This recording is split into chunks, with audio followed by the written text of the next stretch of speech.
Thank you all for coming to the deliberative session of the 2025 town meeting of the town of Goffstown.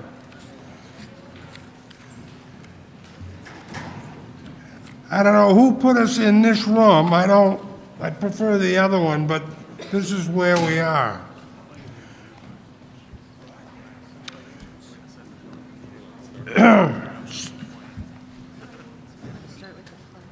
What's that? Oh, yes, that's a good idea. All right, excuse me. All right, would you all rise and join me in the pledge?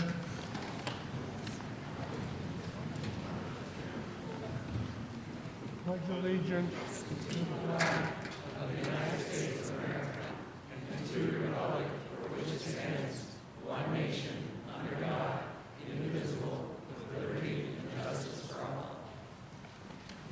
Thank you.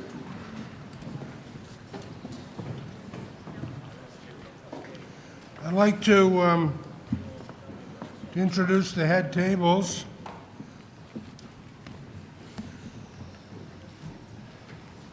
Sitting in the front row there is Kathy Ball. Would please raise your hand as I call your name. And to my right is Barbara Griffin. She's the assistant moderator tonight. And then on my left, we have Selectman Peter Georgianis. He's chairman of the board. Next to him is Vice Chairwoman Kelly Boyer, and next to her is Selectman Jim Craig. Next to him is the Town Administrator, Derek Horn, and next to him is the Deputy Town Administrator, Danielle Vasura. Thank you. Now, I'd like to introduce department heads who may be in attendance. If I call your name, if you wouldn't mind standing or raising your hand, that would be wonderful. Police Chief Eric Serino.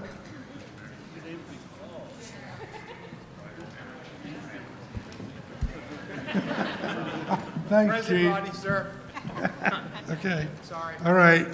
Public Works Director Adam Jacobs. All right. Fire Chief Sean Murray. Library Director Diane Hathaway. Parks and Rec Director Rick Wilhelmi.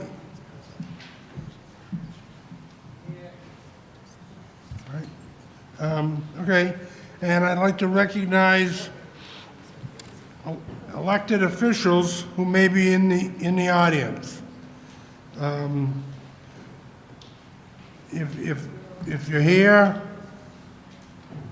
stand up and let us know you're here.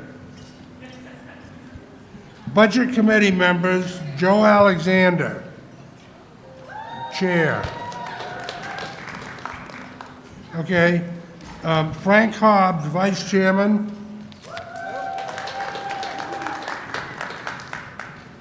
Israel Carey. Allison DeSeri.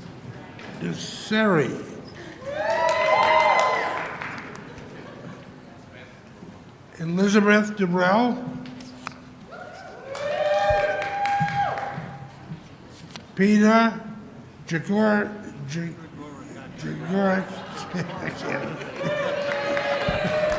I apologize. Samantha Kearns. Richard Manzo. Brian Mazur. Doug Pounds. Laura Stevens. Olivia Welch Erdl. Okay. Also, the Mark Renault, the Goffstown Village Water Precinct Rep to the Budget Committee.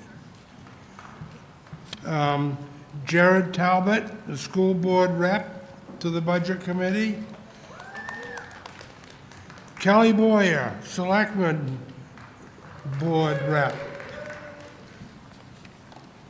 All right, and our State Senator, Keith Murphy.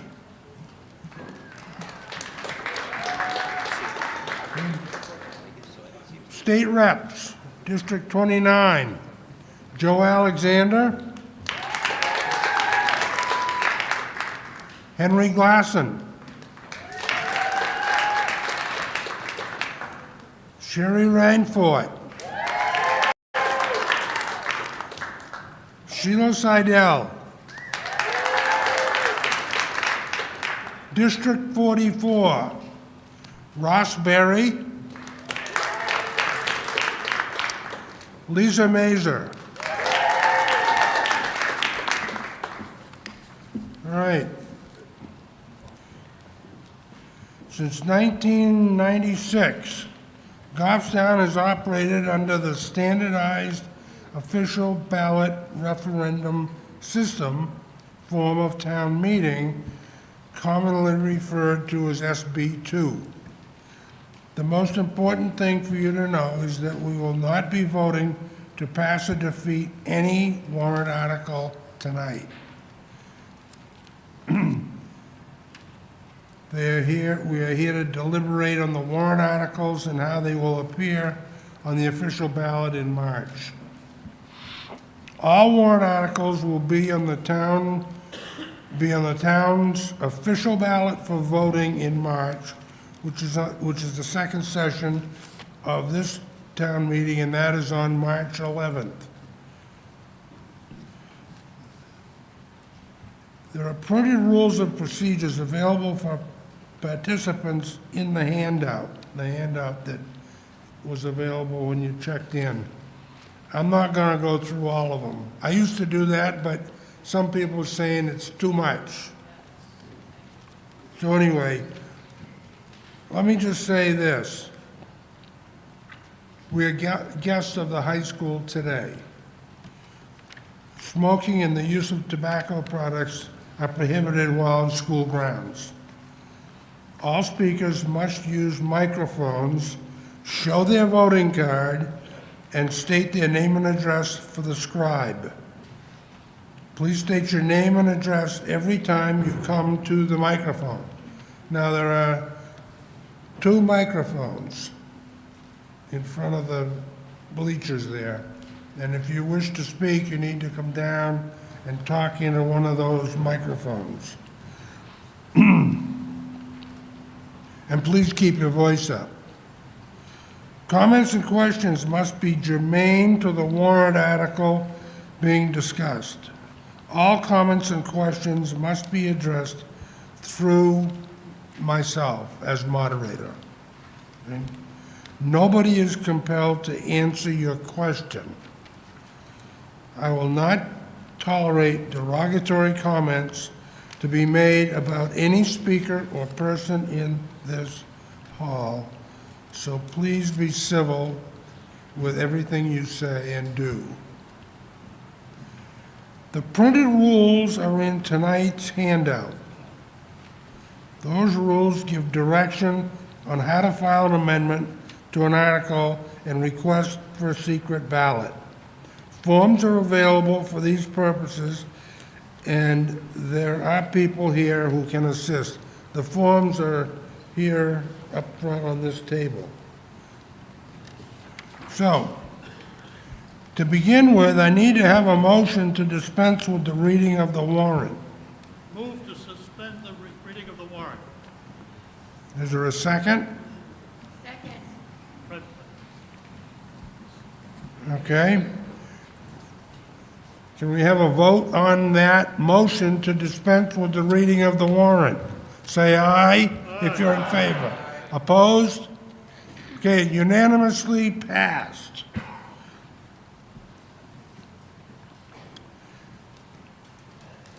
The Select Board is requested to begin with Article 9, the operating budget, and continue through the warrant articles in the order they appear on the warrant.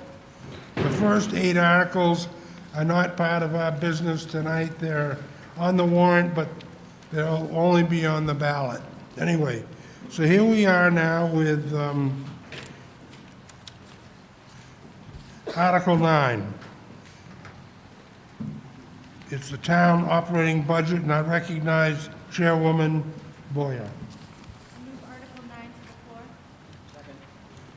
Okay? The article has been seconded, been moved to the floor and seconded. I recognize Vice Chairwoman Boyer to discuss this article.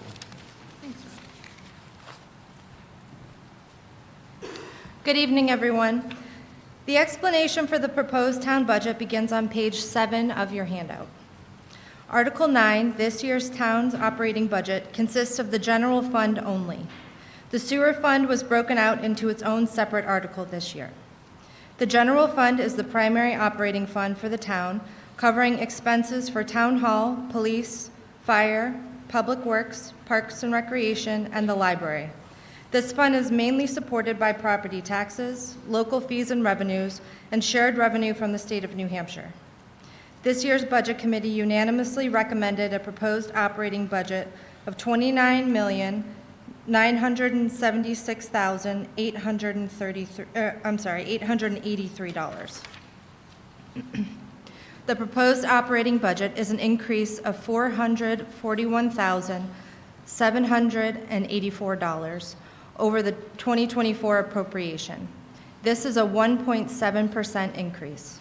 This amount does not include any other appropriation articles that we will be discussing this evening. The town's 2025 proposed budget went through 3 months of intense scrutiny by the town's Budget Committee. The Budget Committee balanced the needs for town services against the impact on property taxes. At the beginning of the process, the Select Board sent a budget to the Budget Committee with no reduction to services, whether those services are supported by immediate operating expenses such as wages, utilities, and maintenance, medium-range capital expenditures like smaller vehicles and projects, or long-range capital expenditures like road infrastructure and larger capital items. One of the immediate operating expenses that has an impact on the proposed budget is wages and benefits. This was presented extensively at public hearing. In 2023, the town hired a third-party company to study the compensation of Goffstown employees against other comparable municipalities. The result of this study was that Goffstown employees were paid below the average of their peers. Last year's proposed budget included funds to bring non-union employees more in line with comparable communities. We also had 3 collective bargaining agreements with our unions that included wage adjustments. Town voters supported wage increases for 3 of our union groups, but the operating budget with the wage increase for non-union employees failed. The Select Board was faced with a difficult decision. If we limited wage increases to only union CBAs, we would be creating pay inequity between our union or non-union employees, as well as creating wage compensation or compression between non-union supervisors and the employees that they supervise. Additionally, if we delayed a change to the non-union compensation plan for another year, the data collected in 2023 would be another year older. The Select Board made the difficult decision to use budget transfers available under state law RSA 32:10, and we enacted the compensation plan for the second half of 2024. Additionally, you will see later this evening the 4th and final collective bargaining agreement with our firefighters. What does this mean for the 2025 proposed budget? This budget includes the contractual wage increases approved by the voters last year for our police officers, police dispatchers and clerks, and our DPW employees. It also includes the increases the Select Board made last year for our non-union employees. These wage increases, along with other cost drivers, created a large increase to the town's immediate operating expenses. As the Budget Committee presented in their public hearing, the committee prioritized these immediate operating expenses. The Budget Committee made minor reductions to the department operating budgets and left non-union wages increases intact. Most of the cuts by the Budget Committee were taken from medium-range capital expenditures, such as smaller vehicles, and long-range capital expenditures like larger capital items, road plan, or Parks and Rec improvements. Other cost drivers in the proposed budgets are increases in our IT department, increases to solid waste disposal fees, and townwide insurance.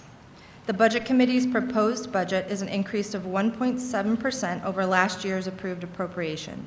During the same 12-month, inflation has been at 3%. So while this budget would be an increase to the tax rate, it is substantially below inflation. The Budget Committee voted unanimously to recommend the town's 2025 proposed budget. The Select Board also voted unanimously to recommend the Budget Committee's proposed budget. The estimated tax rate impact of the Budget Committee's proposed operating budget is 15 cents. The estimated increase to the 2025 municipal portion of the tax bill for a medium single-family residence is approximately $62.16.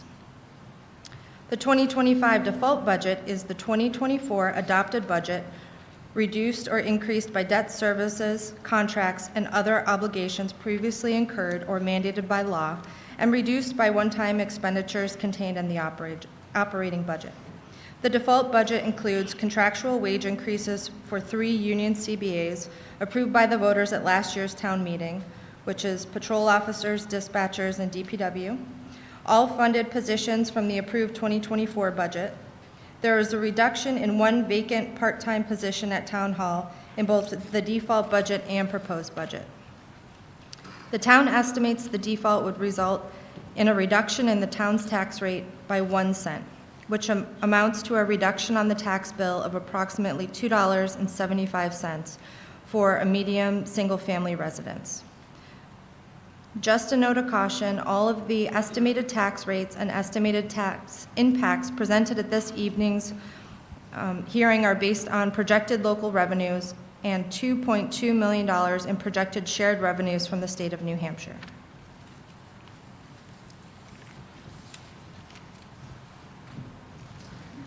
Okay. We're open for discussion on this article. Anyone wish to be heard on this article?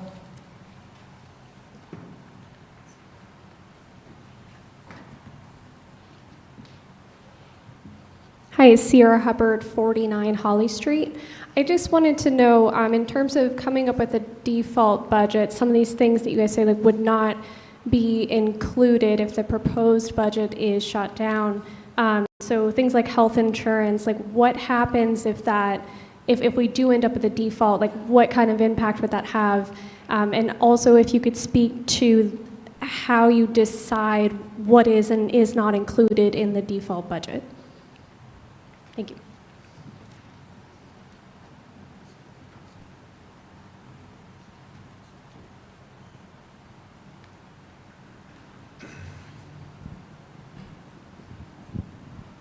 Hello?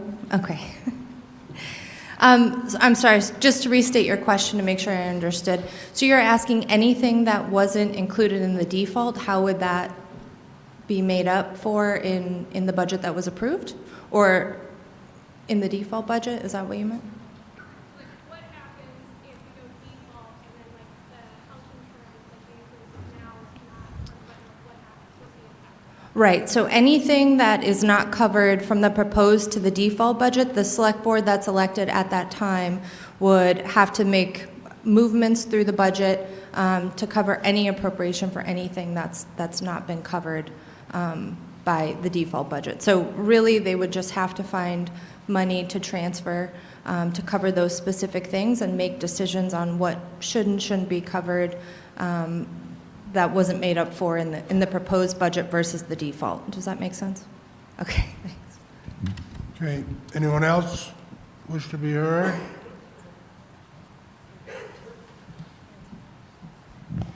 Hi, Christine Templeton, short one here, 176 Kennedy Hill Road.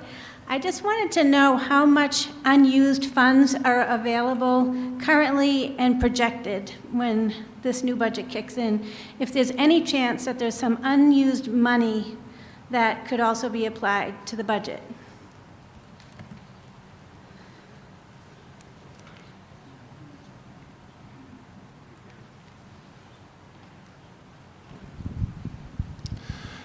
Thank you. Unassigned fund balance, I think you're referring to unassigned fund balance. There is an explanation in page 12 of your handout.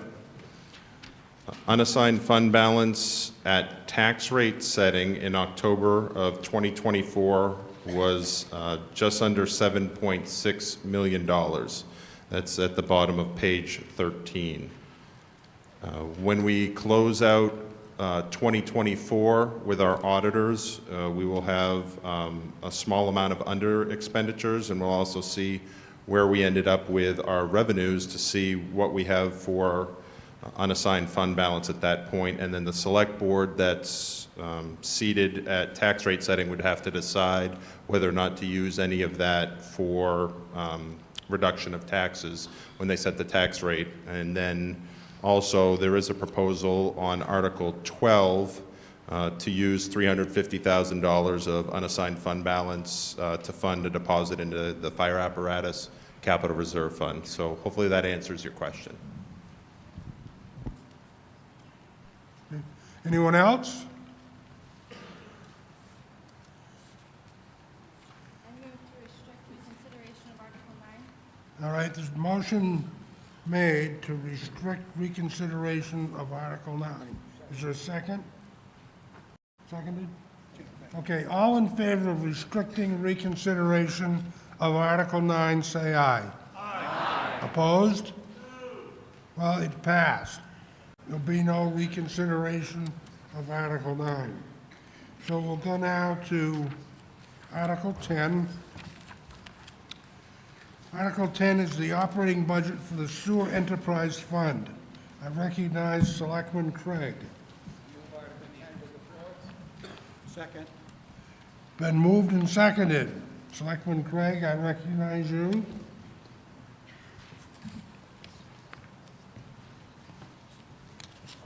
Good evening, everyone. I get the sewers story of my life. That's a joke. So the explanation for the Sewer Enterprise Fund starts on page 9 of the handout.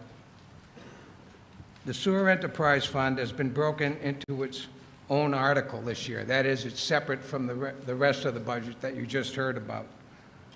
Like the town's operating budget, the Sewer Enterprise Fund has both a proposed budget and a default budget. The sewer fund operates as an enterprise fund, completely supported by fees paid by customers connected with the sewer system. There are 2,169 sewer accounts billed twice a year. The department is managed by 3 elected commissioners who serve staggered 3-year terms. Daily operations are overseen by 3 full-time, non-union employees. The highlight of the 2025 Sewer Enterprise Fund budget is the replacement purchase of a 2015 F-350 pickup truck. The Budget Committee voted unanimously 15-0 to recommend the proposed Sewer Enterprise Fund budget. The Goffstown Sewer Commission voted 3-0 unanimously to recommend the proposed Sewer Enterprise Fund budget.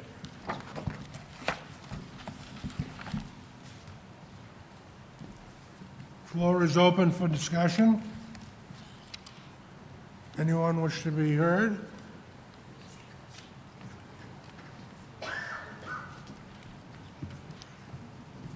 Sierra Hubbard, 49 Holly Street. So if this is supported by the customers, does it mean that if the proposed budget is passed, which is higher than the default, does that mean that would impact fees? Or what's actually, like would customers see a difference in fees? Good evening. That's a great question. The sewer fees are not impacted by which budget is passed. The sewer fees are set by the sewer commissioners based on their 10-year projections for all costs, and it's a self-sustaining fund, so those fees are already set and reviewed each year by the sewer commission, and any fund amount that's left over at the end of the year continues to roll forward and is available to them in a capital reserve that they could use for large projects in the future. Can I ask a follow-up? Does that mean, so this number that we're determining is how much of those fees they're allowed to use in this fiscal year. Is that right? So the Sewer Enterprise Fund operates a little bit differently than the town does, actually quite a bit differently. It allows them to use their appropriation for their operating budget. So whatever budget is set at town meeting on voting day is the appropriation that they have to stay within for all their operating costs that year. However, any project costs or additional things that they need to pay for, they can pull from their capital reserve fund. So they still have access to funds that may have been left over from a prior year, which is very different than the town.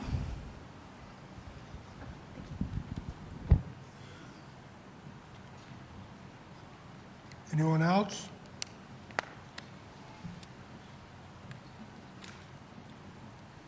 Is there a motion?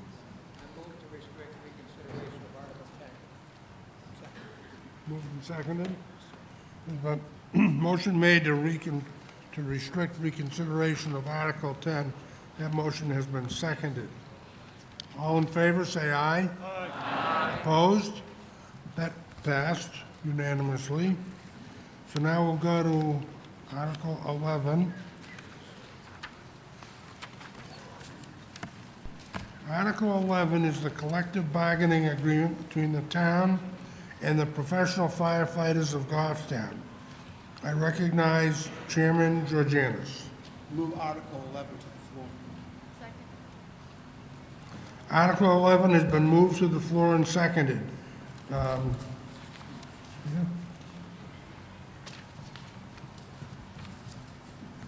Good evening. The explanation for the collective bargaining agreement for our firefighters is on page 10 of the handout. This is a 3-year contract that covers 24 positions at the fire department, 20 full-time firefighters and 4 full-time fire lieutenants. Retention was the key factor in our negotiations. The fire department has experienced high turnover in the last 6 years. 19 full-time firefighters have been hired to work at other New Hampshire fire departments. That does not include retirement of 2 and career changes of 8. The job market for New Hampshire firefighters is extremely competitive and is extremely difficult to recruit and retain qualified personnel. 34 out of the 40 towns and full-time fire departments in New Hampshire are currently hiring firefighters. Both Manchester and Nashua are going to be hiring 10 each at the first part of this year. As the job market for firefighters has become competitive over other departments have increased wages, some towns have even implemented sign-on bonuses. To be able to retain our existing firefighters and hire new firefighters to fill vacancies, the collective bargaining agreement increases the wage matrix by 10%. This adjustment brings the wage matrix to the average wage rate of other full-time departments Goffstown competes with. The CBA also has a 3% matrix increase in years 2 and 3 to maintain a competitive wage matrix. To help retain firefighters, the town trains, and the CBA now includes a 3-year training agreement. New firefighters trained under the CBA must pay back a prorated portion of the training costs if they leave to another fire department within the first 36 months of their career. This is similar to the town CBA with police officers. The estimated tax impact in 2025 is 5 cents. The estimated increase to the 2025 municipal portion of the tax bill for a medium single-family resident is $20.72. This article was unanimously recommended by the Select Board and the Budget Committee. The floor is open for discussion on this article.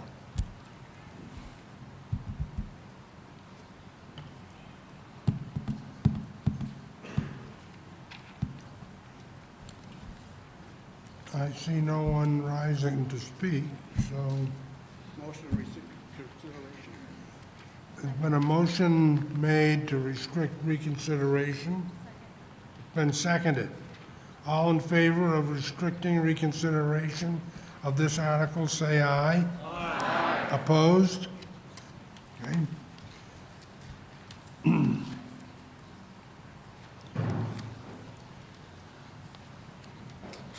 right, now we'll move on to Article 12.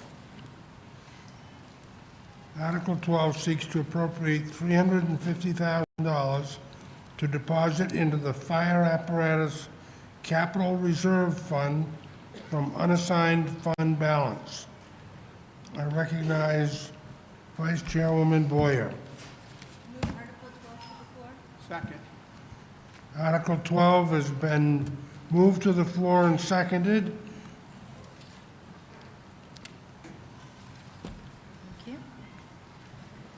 The explanation for the deposit into the Fire Department Apparatus Capital Reserve Fund starts on page 11 of your handout. There's also an explanation of fund balance in the handout. The Fire Department Apparatus Capital Reserve Fund was established in 2008 to help defray a single-year impact of the replacement cost of modern fire apparatus. The Capital Reserve Fund helps to spread that cost over multiple years to avoid spikes in the tax rate. The Goffstown Fire Department maintains a 20-year matrix for replacement of fire department apparatus. This matrix is updated annually based on the condition of those apparatus. The 20-year matrix is presented to the Capital Improvements Program Committee for review. The Fire Department and CIP Committee use this 20-year matrix to recommend an annual deposit into the Capital Reserve Fund. By setting some money away each year, the town can maintain these critical fire apparatus and avoid spikes in the property taxes. The cost for these apparatus continues to increase, and build time is getting longer. The replacement fire engine approved in 2022 was ordered in May 2022, and the fire department received that engine in March of 2024. Since ordering Engine 2, construction time across the industry has since increased to 3 to 4 years between when an order is placed and when a community receives the fire apparatus. This fund can also provide the town leverage in the form of a local match when seeking grants to replace apparatus. In 2010, the fire department was able to accept an Assistance to Firefighters grant to replace the 2 of the town's obsolete ladder trucks with 1 aerial ladder truck, Tower 1. In that instance, a FEMA grant covered 70% of the $1 million aerial ladder truck. The Capital Reserve Fund covered the 30% match. The balance of the Fire Apparatus Capital Reserve Fund at the end of 2024, December 31st, 2024, is $768,330. This article is to be funded from the unassigned fund balance with no additional monies to be raised by new taxation. This article is recommended by the Select Board and the Budget Committee.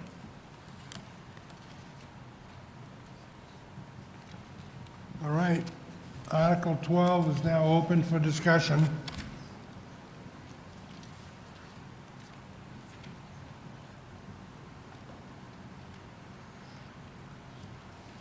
Is there a motion here? Motion to restrict reconsideration of Article 12. Is there a second? Been a motion made to restrict reconsideration of Article 12. That motion was seconded. All in favor, say aye. Aye. Opposed? Passes. Article 13. Article 13 seeks to raise and appropriate an addition of $450,000 for the Goffstown Road Improvement Program. I recognize Chairman Georgianis. Move the Article 13 to the floor. Second. Been moved and seconded to the floor.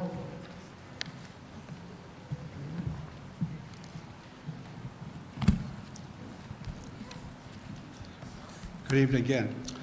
This article would add an additional $450,000 to the road plan budget, the operating budget for the total of $1.6 million in reclamation plus $500,000 in resurfacing. For those that have followed the Budget Committee's process this year, the same amount was removed by the Budget Committee. The Select Board understands the difficult job the Budget Committee had to propose the operating budget with minimal increases, The Select Board added this appropriation article to give the voters the choice about level funding the road plan. Prior to the Great Recession, started in 2008, the town's operating budget funded the road plan at $2.5 million. As you can see from the handout and on the screen, the annual funding for the road plan reduced by more than 50% in 2012. As we recovered from the Great Recession, the town incrementally increased road funding program. The cost to resurface and reclaim public roads has greatly increased over the last 20 years, but in the past 3 years, highway construction has spiked. This has had an impact on how roads work, how much road work the town can do each year, as our purchasing power has decreased from the 2008 total. The Select Board included this warrant article asking voters to continue to level fund the road plan in 2025. The estimated tax impact on the article 2025 is 16 cents. The estimated increase to a 2025 municipal portion of the tax bill for a median single-family resident is $66.30. This article was unanimously recommended by the Select Board. The Budget Committee voted not to recommend this appropriation.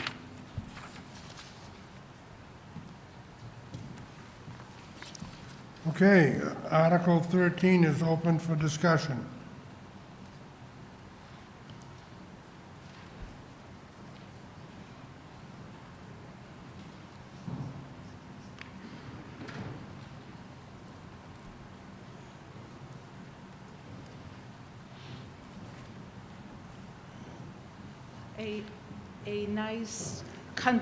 A nice country road in our neighborhood. Please state your name. Oh, Enid McKenzie.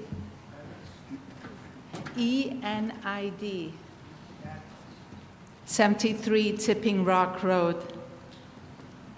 So a nice country road in our neighborhood was converted from a nice dirt road, a lane actually, Bryan Lane, to a superhighway paved road.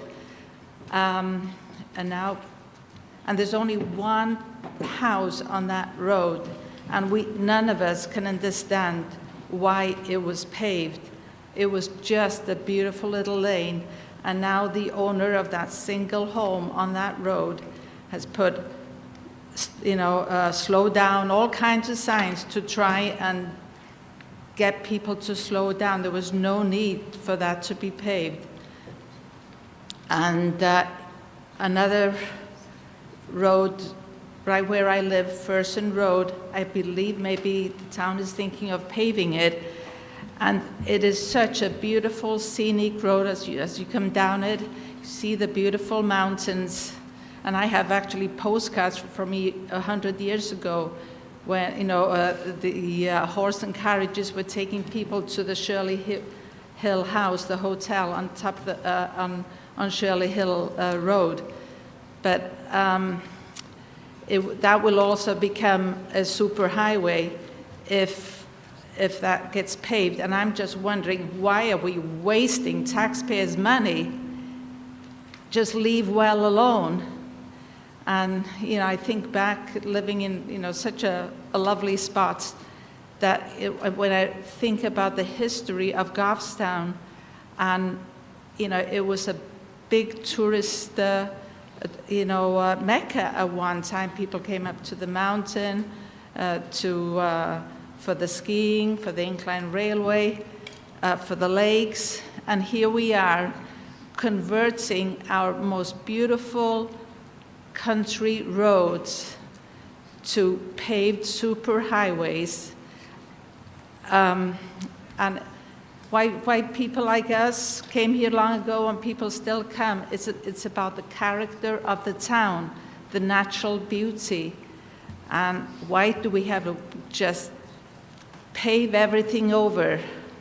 I just don't understand. I'd appreciate it if we just saved the money and lowered our taxes and keep, Goffstown beautiful. And I just have one other question.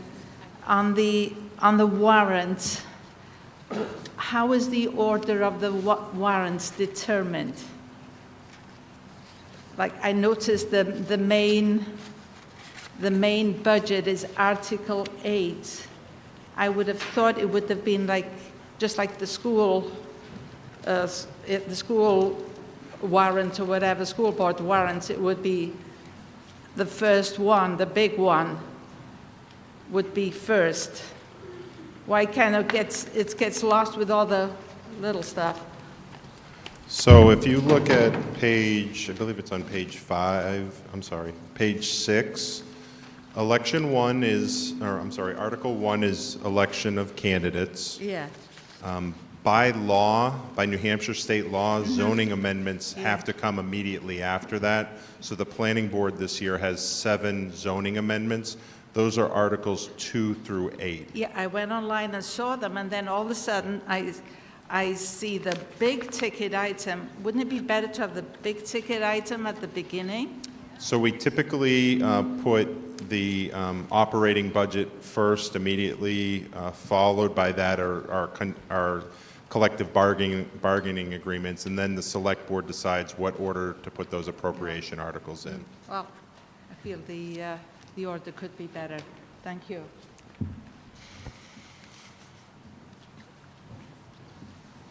Sierra Hubbard, 49 Holly Street.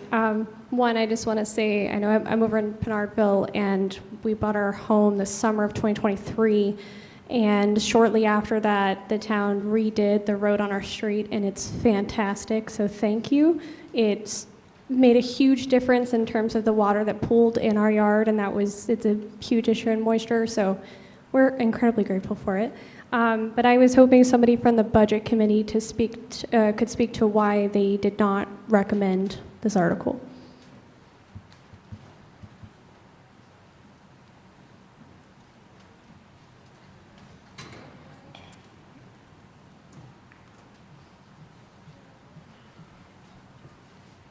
Am I okay? Okay. Joe Alexander, Oakwood Lane. I'm chair of the budget committee. I'm speaking on behalf of the budget committee. We went through a process, and it was a difficult process, and we decided that we were going to prioritize certain parts of the budget over others. We explained during our public hearing a couple weeks ago about how we decided to prioritize non-union compensation raises and other things that would help retain our most valuable resource, that being the town employees that we have. And in order to do that and to keep the budget funded at a level that I think could pass, because I think what's difficult this year, if we have another default budget, it will be a disaster for our town. So in order to get it to a level that I believe the budget will pass, we had to make some cuts in some short and long-term projects, and the road plan was one of those. And we decided to not recommend this, not because I personally don't support this, I do support this, but because we went through the process and we made this decision to cut this $450,000 out. Hopefully next year, the year after, we can kind of build it back up again. But this was something where the budget committee went through a process. We got it to a good point. We just happened to disagree with the select board about adding the money back on as a warrant article.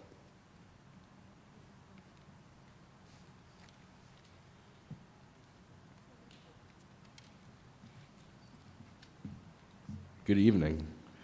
Tim Searles, 311 Terrell Hill Road. I was just wondering a couple things. I forgot the figure that it costs to re-top a road. Do you have that off the top of your heads? I think it's like per mile 20,000. Is that On page 15 of your handout, there's 4 types of treatment that are discussed.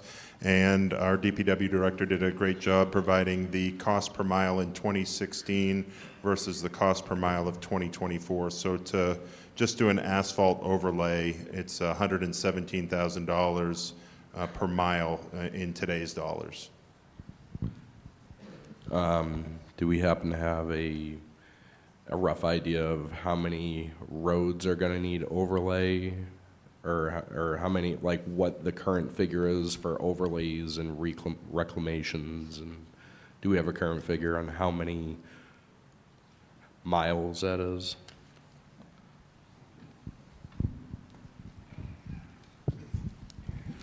We have what's called the road plan, and we have had identified roads that need to be worked on, but we can't actually specify what's going to be done till we know what we have for a budget. and the DPW director will come in at early April and say, this is what I've identified with the amount of funds that I have. And that's how we determine what gets done. Okay. Thank you. Lastly, I was wondering, am I able to amend numbers on these, right? Absolutely, I yeah. believe so. So I'd like to make a motion. Well, you have to have it in writing.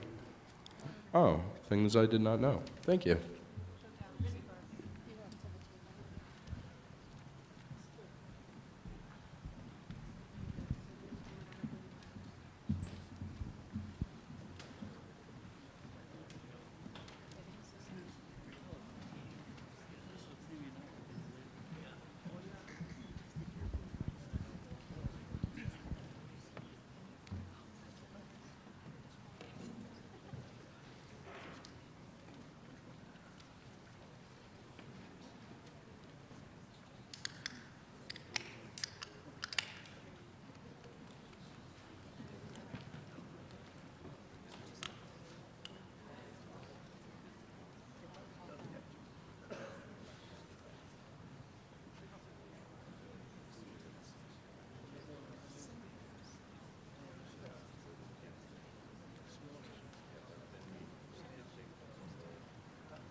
All right, I've been...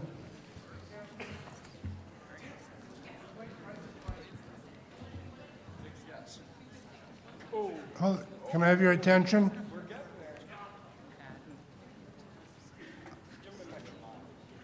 I've received a motion to amend. I'm sorry? It seems like it's stuck. How's that? All right. I've received a motion to amend this article. And the article as amended would reduce the amount from $450,000 to $117,000. So this is a $333 change in the amount. Now, I need to have a second on this before we can go further with it. Is there a second? There's a second back there. You're gonna come down? Come on down and give us your name. Just put it on the motion.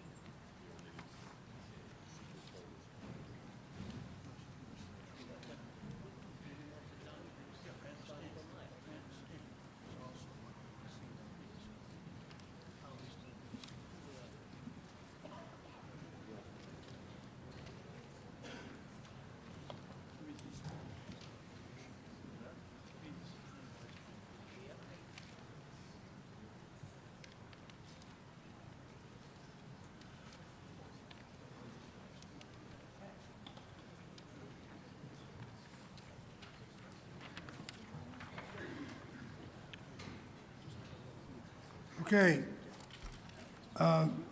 This motion to amend has now been seconded. And it is open for discussion. Anybody want to talk about it? Yes. Henry Geisen, 20 Amoskeag Drive. I really admire this amendment because the Budget Committee did a lot of work to try to find places to reduce, and they reduced the line item. And seeing this warrant puts the entire line item back in. This moves the needle to where we're doing a little bit more for road maintenance while not undoing the work of the Budget Committee. So I will support this as amended, but I will not support the full warrant article if this doesn't pass.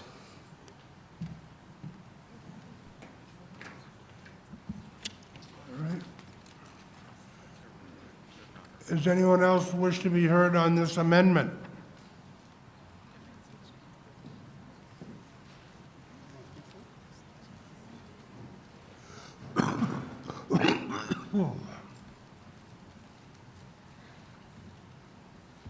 Scott Markinson, 31 Hooksett Road.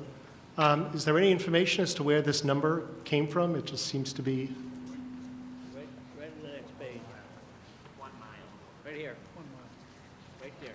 Oh, it's limiting to 1 mile. Thank you. I think others maybe have the same. Thank you. Anyone else?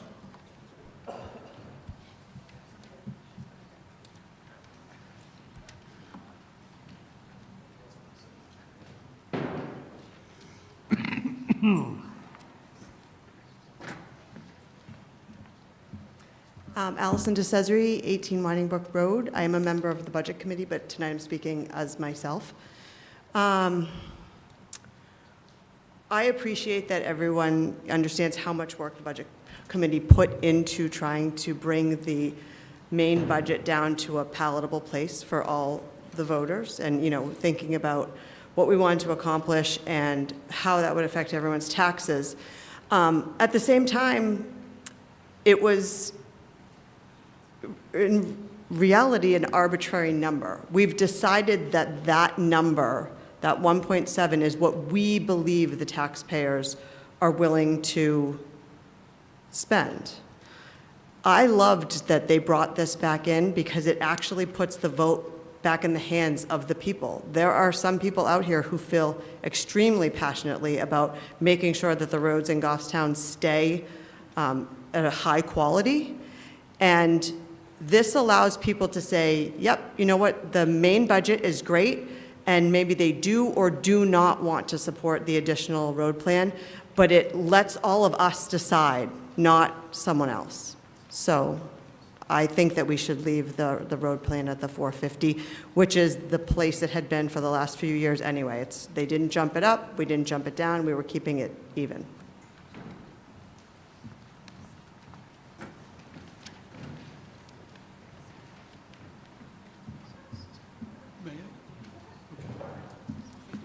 Fred Plett from 29 My Way in Medville.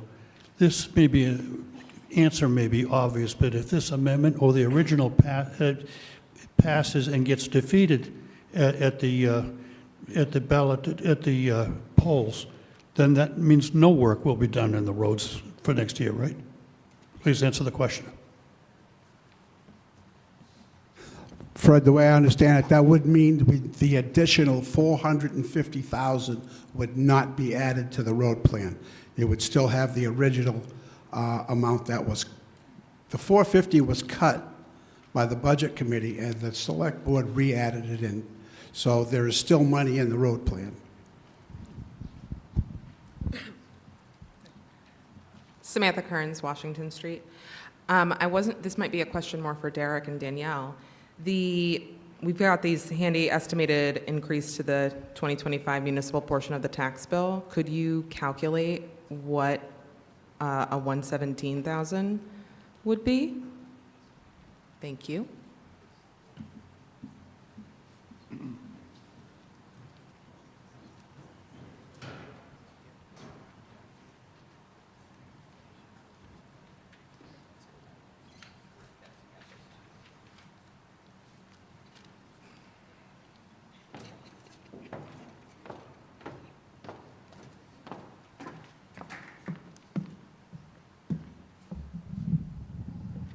Brian Templeton. We've got somebody, a pending question, Brian. Oh, I'm sorry. No, you're next, but, Rod, if you could actually take that question, that'll give us a minute to... okay, Brian, come on, go ahead. Brian Templeton, 176 Kennedy Hill Road. I was just looking at the handout that they gave, and it looked like it was, correct me if I'm wrong, it looked like it was $117,000 per mile for paving. So that means that this $450,000 will cover 3.8 miles of paving? So for 3.8 miles worth of paving, maybe we can just kind of respect what the Budget Committee wanted to do initially, and then maybe revisit it next year. That's my statement.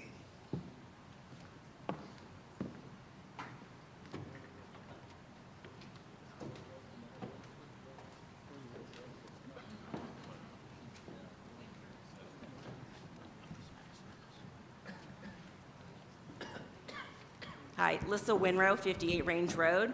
I just kind of wanted to address the issue with whether we pave or not pave or hold off to do this another year. Every time that we kick the can down the road, it costs us more money. If you look at the cost increase from 2016 of $72,000 per mile to now in 2024, $117,000 per mile, and we all know that our costs were going up, right? Everybody knows that. It's going to be more expensive to do this, and it's been very important to keep our roads running. We still have some roads in this town that are in need of severe repair, and I just think that it makes more sense to keep it in the budget and at the 450 and let the taxpayers decide if they want to do that.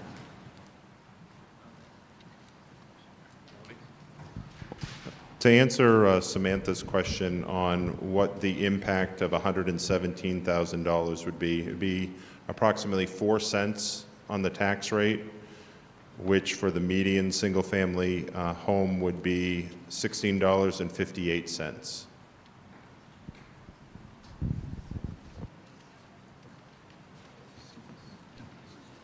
Robert Jones, 467 East Dumbarton Road. This table that lists, these are increasingly worse conditions of the roads. I think we should recognize that when you put off repairing a road at the 117 level, in a few years it's going to be a much more expensive repair.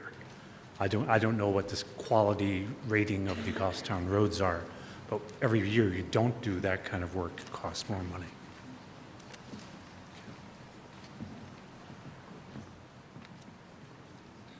Hi, Daniel McInnes, 15 Pine Ridge. Just for the sake of the crowd, when you're looking at $2.5 million in 2009, to match that spend today, you're at $3.6 million. So even when we do maintain the numbers, we're in fact spending less. And as a commentary on this and the whole process, I moved to Goffstown in 2019. I fell in love with the town immediately. And I would really hate for us as a community to turn down a path where we are not going to fund our future to save a buck today. I know it's expensive, I know it's a lot, but it's important to note that if you don't solve today, as the gentleman before me said, it's just a more expensive problem tomorrow. And I don't want to end up in a position where we as a community lose what makes us special. Thank you.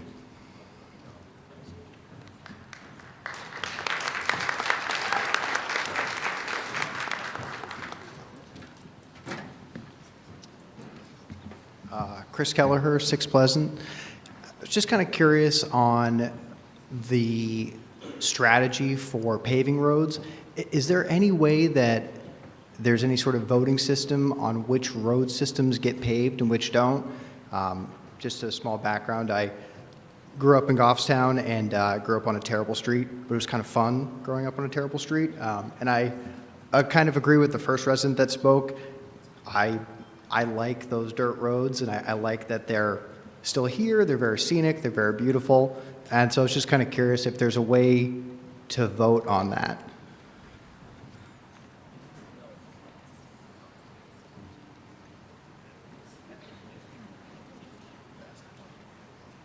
Well, the DPW director along with his staff, goes through the town and they analyze the roads and see which roads need to be done, which needs to be maintained. And as we've heard a couple of times already tonight, they have to identify that, and in order to maintain the roads or something needs to be rebuilt, they identify that. So, I mean, I could, if I was myself, I'd say, I want my road done, you know, and so voting on it would be hard to do because one road may have, 100 residents on it, another road may have 10. Is there a document that states which roads are the most important roads that should be done first by DPW? DPW has that. I'm not sure if it's on their website, but each, like I said earlier, in March, once the budget's defined, he could define what he's going to fix. And you can go online and look at it. It's called the road plan. Great. All right, thank you. Sierra Hubbard, 49 Holly Street. So if this article does not pass, then this would be a reduction in the road plan budget.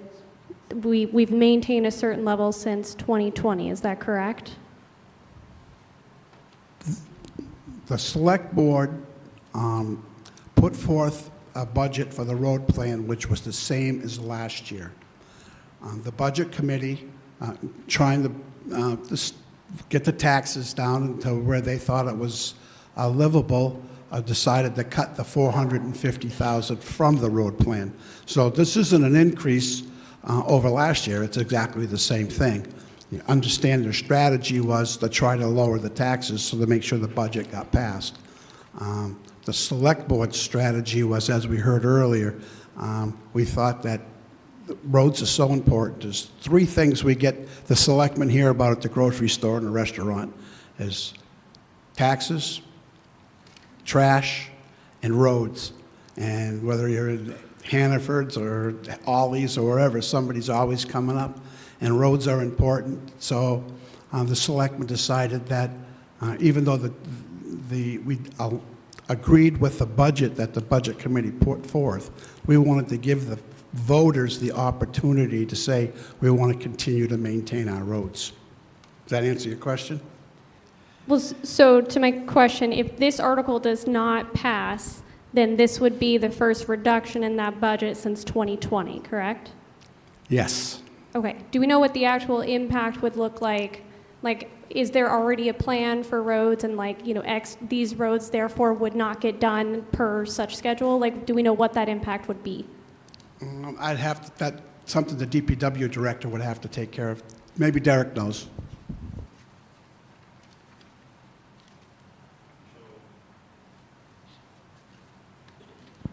So speaking on behalf of the DPW director, sorry, Adam, historically, DPW has not published the list of roads that are in the road plan so as to not pit one neighborhood against another of, well, my road got done last year, I don't need to do funds this year. They do focus on our main and collector roads that have more traffic. They also look at when a road may go from serviceable that only needs an overlay to it's getting to that point where if you wait a couple more years, it's going to significantly increase. So DPW has a draft list, but they don't come to the select board until they actually have a budget figure to tell them which roads they are going to target in a year, simply because they don't want to, again, pit one neighborhood against another.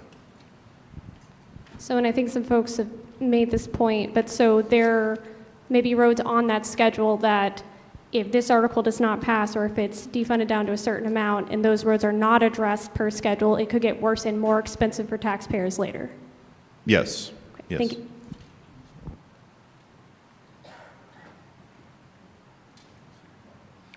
Does anyone else wish to address this amendment? Yes, ma'am.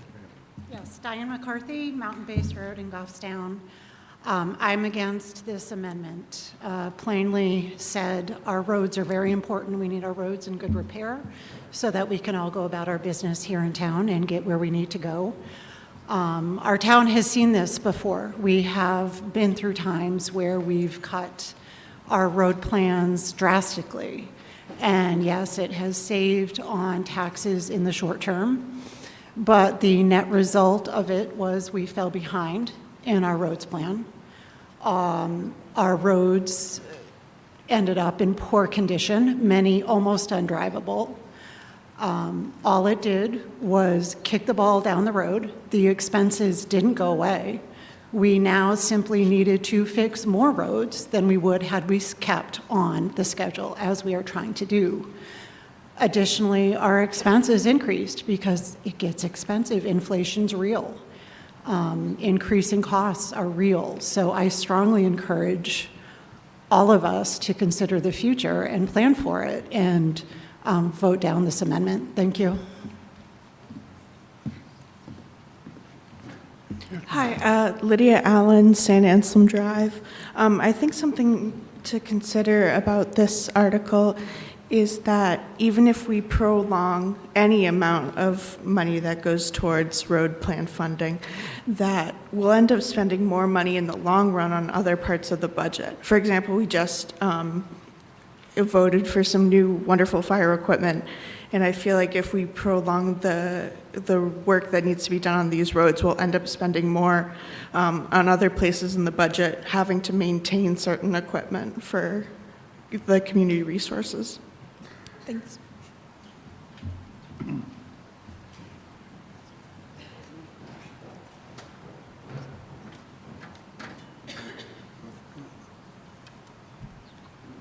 Does anyone, yes, sir.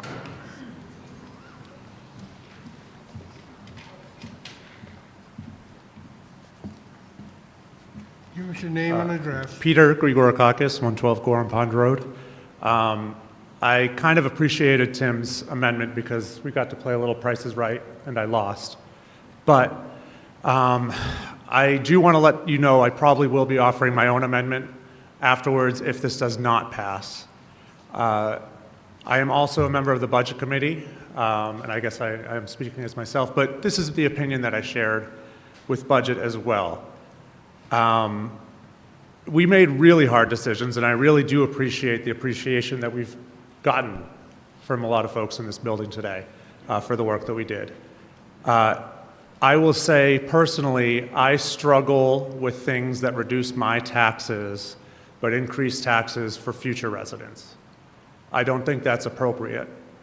I do understand our collective decision to remove this from the budget itself, okay? But I did like that I saw from the select board, they thought of multiple things that they might want to try to put in. Remember, we reduced a budget down to 1.7% over last year's budget. That's a big ask, right, that we're making of our town for our residents, and it's understandable.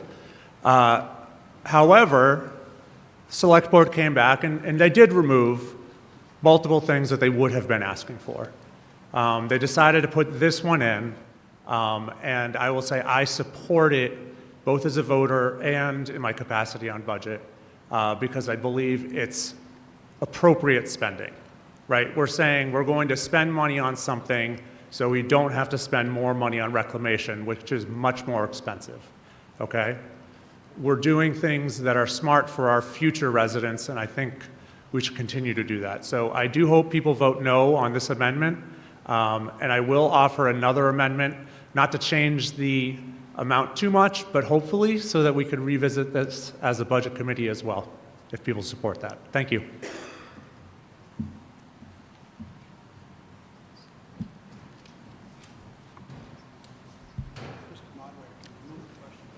Anyone else? Call the question. All right. Is there a motion to call a question? Fred Platt, 29. I can't hear you. Fred Platt, 29 My Way. I move the question. Is there a second? All in favor? Aye. Okay. And we're going to go ahead and vote on the amendment. And the amendment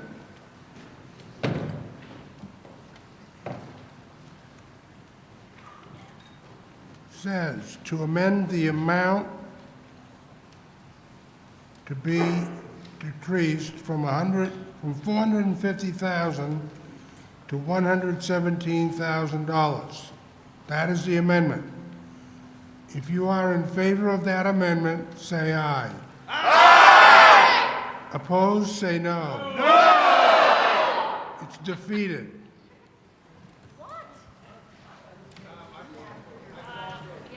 Then,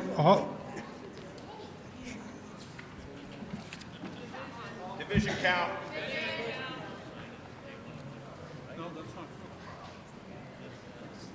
all right. We'll do it by standing. Do we have the counters all ready?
Okay, now, while we're getting ready to do this standing vote, when you do stand to vote, hold up that yellow voter card so that the counter can see it.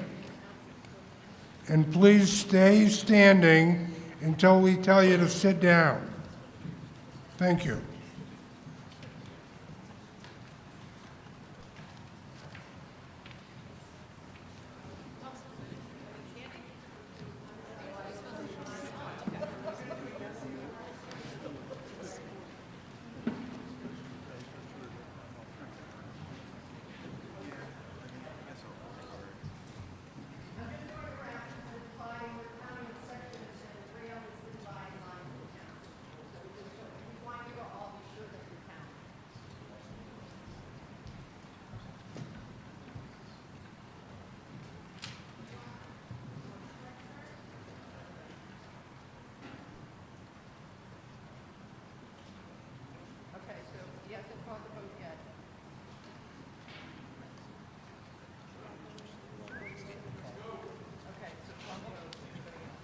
Okay, yeah.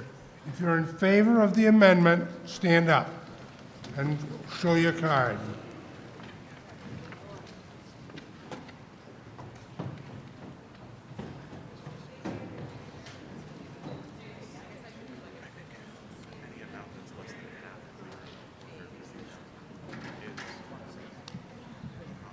Stay standing till they're done, please.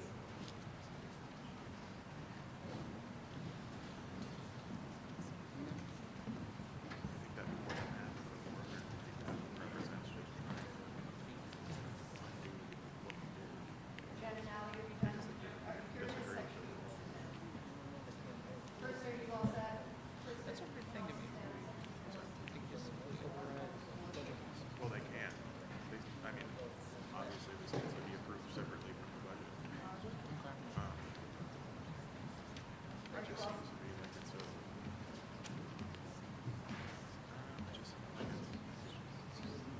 Are they still, they're still counting out there? A lack of flexibility, I guess.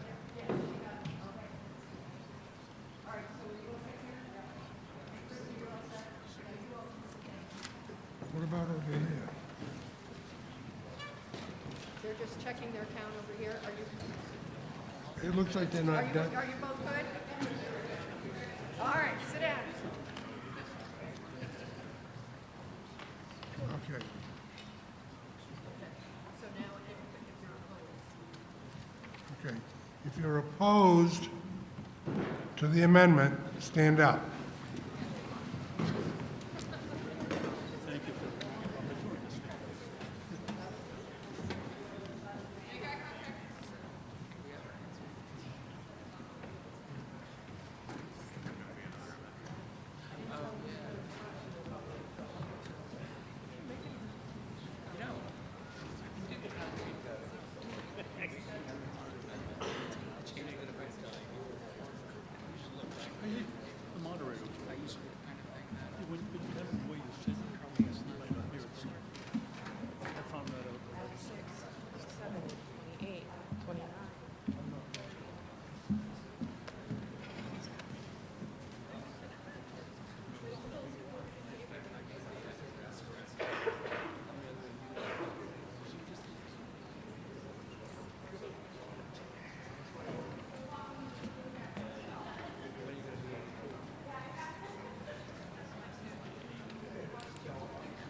Not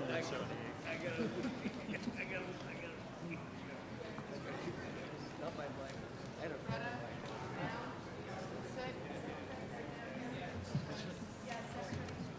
Wait.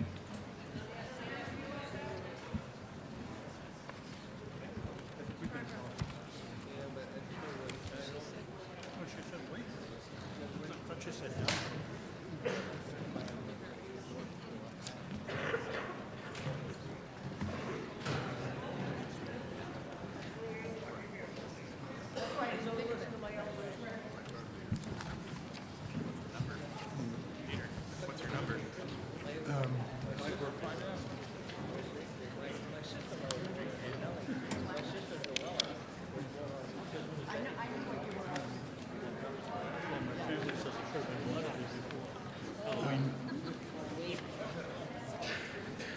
Jen, are you all set? You're good? All right, everybody.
Okay, here, we have the results. The amendment was to reduce the amount in Article 13 down to $117,000. And the vote on, the standing vote on the amendment was yes, 39, in favor of the amendment. No, 104 against it. So the amendment was defeated.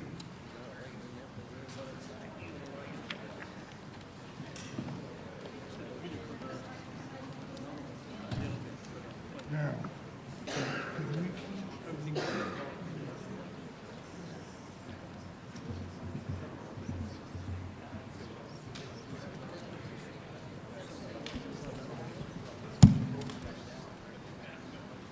I don't know if there's any further discussion on 13. Is there anyone here who wishes to discuss Article 13? at this point? Sierra Hubbard, 49 Holly Street. I just noticed the second sentence of the article, that the passage will direct the select board to include this amount in future operating and default budgets. Can the select board speak to whether that is binding or if it's just advisory? Like, is that saying it's going to be a set number? Like, for how long? What does that mean?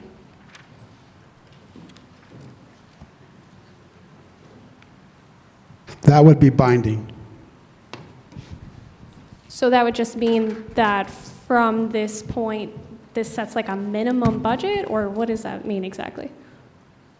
Like that $450,000 must be included, or that this total amount, the whatever 2.1 or whatever the total would be, that future budgets would have to include that much? So they would, if this budget, or I'm sorry, if this article were to pass, they would include $1.6 million in CIP for reclamation in next year's default budget, and then future town meetings, it would depend on however the vote goes at that point. But during the budget process, the budget committee would have the ability to cut that if they saw fit, but it would be in the default budget. All right. Anyone else on Article 13? What? We have another amendment coming that's being written up now, and I need to apologize to the moderator and to the body because my counting was not so good, and I needed to add a sheet to it. The results have not changed, but I want the record to reflect that the total yeses were 50 and the noes were 119. So just to get the record correct, because one of the sheets was not included in the tally. And we're waiting for this written amendment, for which I am expecting a second.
This is the amendment. This is what it wants the article to raise. It's not adopted. It's eliminating the second sentence, and you need to ask for the second.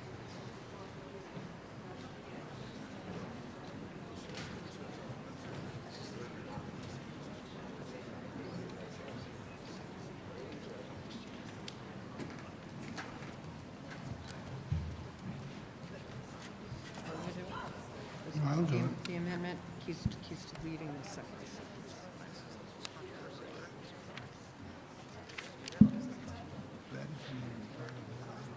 Right, but it's part of the. It's not the money. Okay,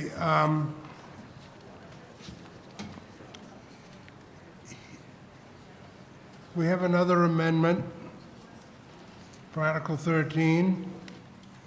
It reads as follows. To see if the town will vote to raise and appropriate an additional $450,000 for Goffstown Road Improvement Program. And this was offered by Henry Glasson. It needs a second. Is there anybody here that wishes to second this?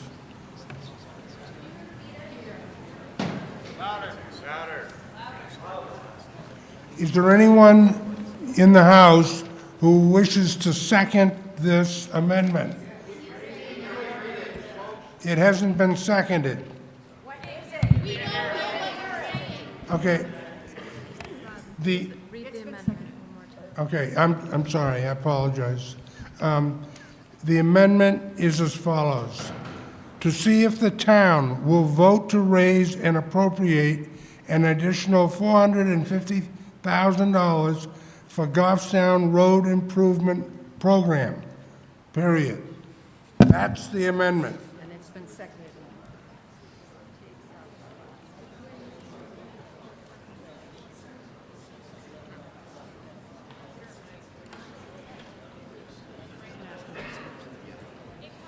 All right.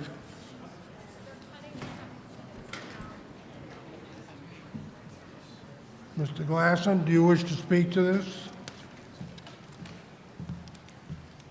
Yes, thank you, Mr. Chair. Henry Geisen, 20 Amoskeag Drive, Goffstown. All my amendment does is strike the final line so that this isn't binding for future budgets and future elections. It makes this a standalone warrant for the upcoming year, and it doesn't make it binding for the future.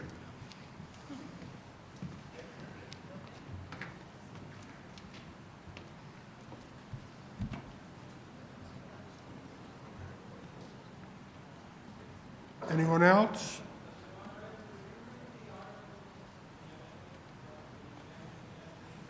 The amendment? The amendment is as follows. To see if the town will vote to raise and appropriate an additional $450,000 for Goffstown Road Improvement Program. That's the amendment.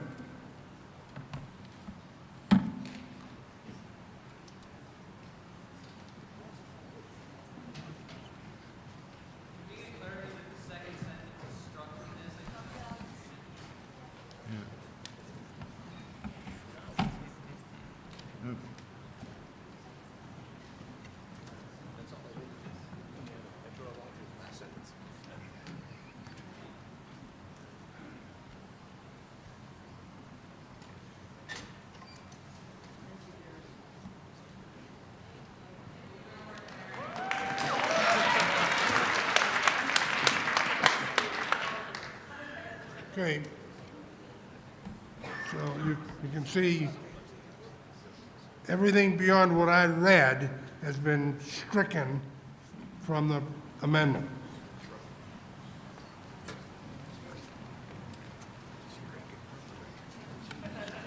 Peter You wanna Gourakakis, speak? 112 Gorham Pond Road. Yeah, I just wanted to say I very much support this amendment, but I do have a question for the Select Board.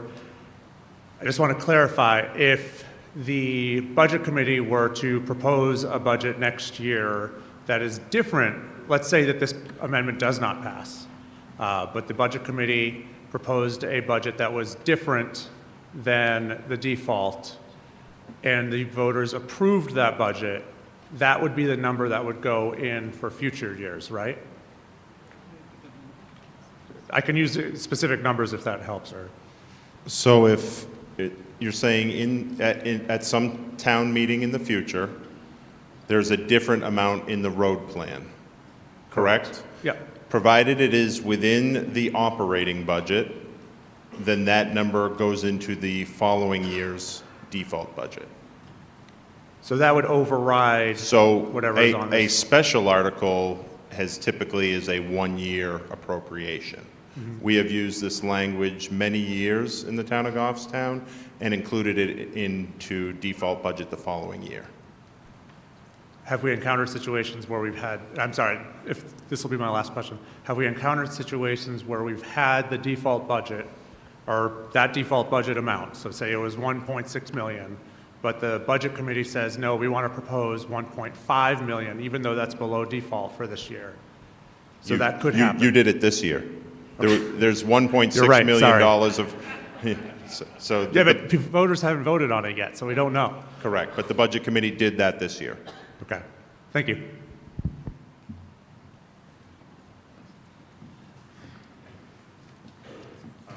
Robert Jones, 467 East Dunbarton Road. I don't want to drag this on for a long time. It seemed like we had a budget that we split into two pieces because of some disagreements. And I thought this second line was just saying put them back together in the future. Is the only difficulty with that whether we go into default budget mode and we have to keep the same amount going somehow? It just seemed like that second sentence just said, put it back together again next year, we just have one article. Is that Am I misunderstanding? So it would be in so that sentence that was stricken by this amendment, this proposed amendment, yes, it would be in default the following year if this article were to pass. So it would be like we were almost status quo with the road plan. So you wouldn't have this floating second amendment or Correct. second article floating in the budget forever? Correct. Okay. Thank you. Hello, Brian Campbell, 718 Back Mountain Road. That's exactly my point. If we were to strike this sentence, that means we're not only cutting this year's road plan budget, but we're cutting every budget after that that hasn't been increased again. So I believe the logic of this is, if this passes, it's just like adding it to the line so that it would be in future budgets. So we're not cutting it every single year instead of just this year.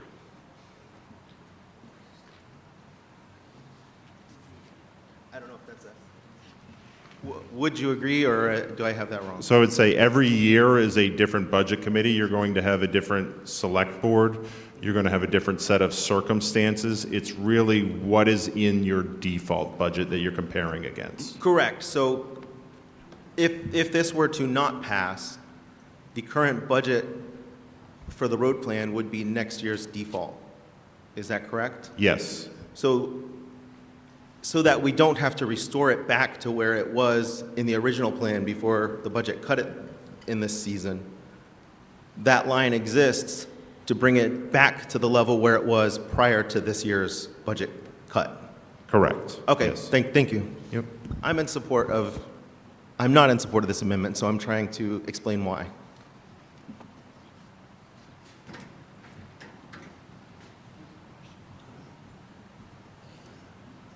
Does anyone else wish to be heard on this amendment?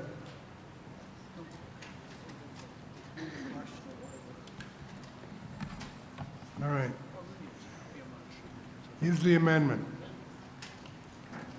for Article 13. To see if the town will vote to raise and appropriate an additional $450,000 for Goffstown Road Improvement Program. That's the amendment. Now, all in favor of the amendment, say aye. Aye! All opposed, say no. No! Again, I say it's defeated.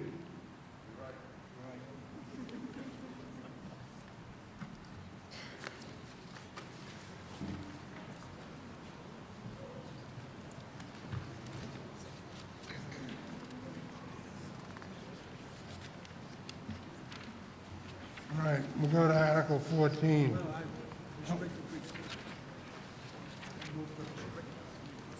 Okay, it's been a motion made to restrict reconsideration. It's been seconded.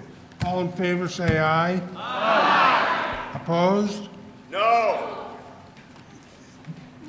Motion passes. We'll go to 14. Find it here. Let's see. Article 14. Seeks to modify the existing cable access revolving fund established in 2013. Chairman Georgianis. Seconded. Article 14 has been moved to the floor and seconded.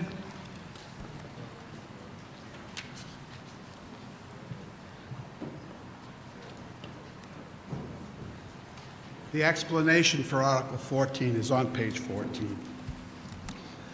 The Cable Access Revolving Fund was established in 2013 to fund Goffstown TV, the town's PEG access channel. If you don't know, PEG stands Public Education and Government.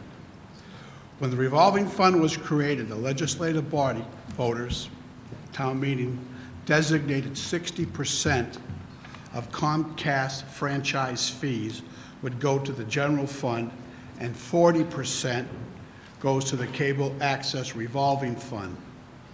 Last year, the legislative body changed the share 30% to the general fund, 70% goes to the Cable Access Revolving Fund. This article is asking the voters to dedicate 100% from Comcast franchise fees to the Cable Access Revolving Fund. Since 2017, franchise revenues from Comcast has declined as consumers move towards other streaming services and broadband. At the same time, GTV equipment costs continue to increase as GTV moves to a model that streams over public access channels as well as a variety of different social media platforms. By dedicating 100% of Comcast cable franchise fees, the Cable Access Revolving Fund, the Select Board is trying to keep public access television self-sustaining. This article is recommended by the Select Board. Okay, is there any discussion on Article 14?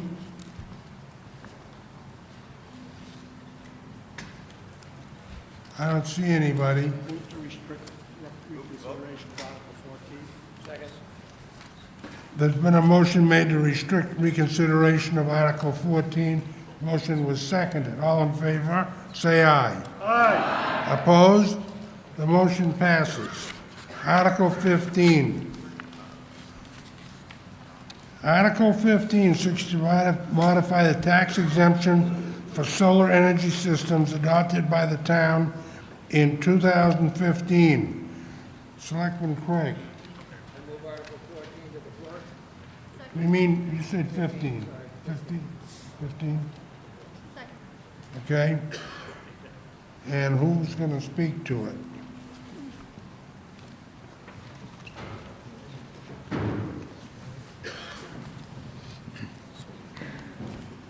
The explanation for Article 15 is on page 17 of the handout.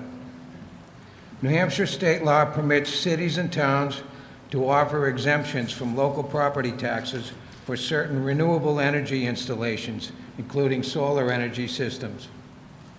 The goal of the exemption is to create a tax-neutral policy within a municipality to encourage adoption of green energy sources. The town adopted the exemption for solar energy systems in 2015, exempting the value of the first 10 kilowatts from taxation. Any solar energy system larger than 10 kilowatts is taxed on the value of the solar energy system's additional power generation. The town currently has 158 properties with the solar exemption. Only 45 of those have solar energy systems above the current 10 kilowatt exemption that would benefit from this change.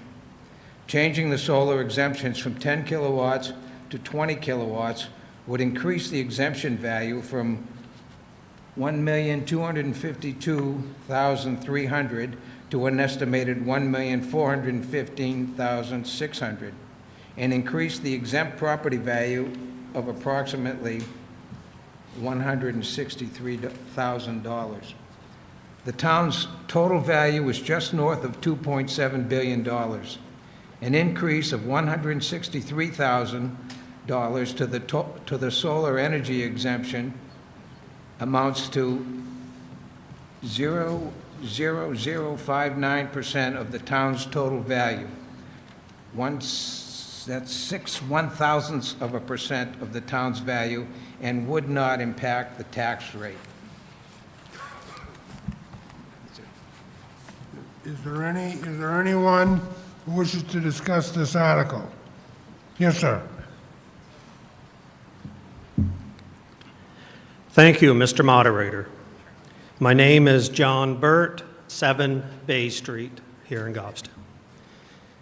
I'm against this, and I want to tell you why. I've always been against it. I don't care what people do to their house. It's private property. They can do what they want. If they want a swimming pool, granite counters, driveways, paved driveways, solar panels, wind, whatever they want, it's their private property. But I shouldn't have to pay for it. Now, they do say that there's no tax impact. Well, I don't know what $163,000 worth of taxes is not a tax impact. I believe it is. A tiny amount, but it's still a tax impact that comes out of my pocket.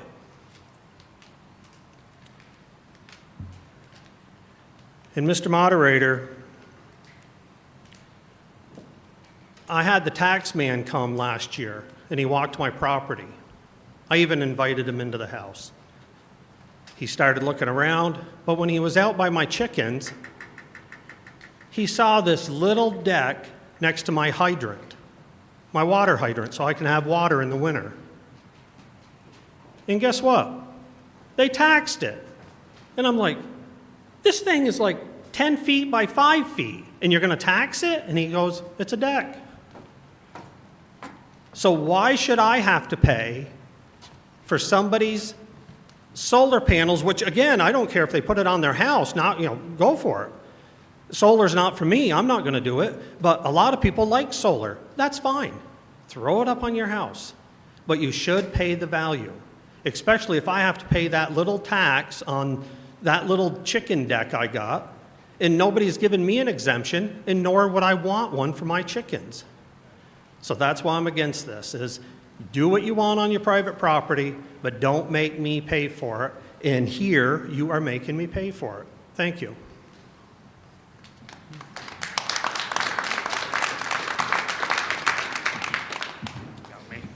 Robert Jones, 467 East Dunbarton. I do have solar on my house. I went in with the town of Goffstown when they put this in as a town-wide project with Bedford. The limitation then with that project was 10K. That's why I think a lot of the people in town have only 10K systems. That does not really cover the cost of all electricity in one house in Goffstown. So I really think I'm a proponent of solar energy. I think it saves us a lot of money in a lot of other places. I think the 10K, when I talked to the town, they said it was just an arbitrary number and they picked it. But everything was scaled to that number 10 years ago. And I think 20K just sounds like a much more reasonable amount. I think we need more solar in town. Thank you.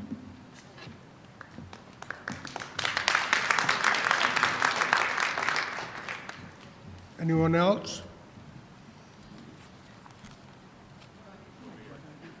Yes. Hi, Christine Templeton, 176 Kennedy Hill Road.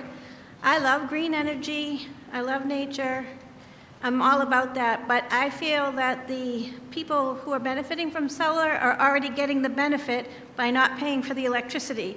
So they already are getting a big benefit and don't need our tax dollars to subsidize it. Thank you.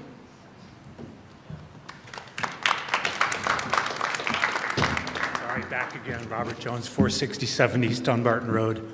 We paid for the systems. We didn't get them free. It's going to take me 8 to 10 years to pay off that investment in my house. You're not, you didn't pay for that, okay?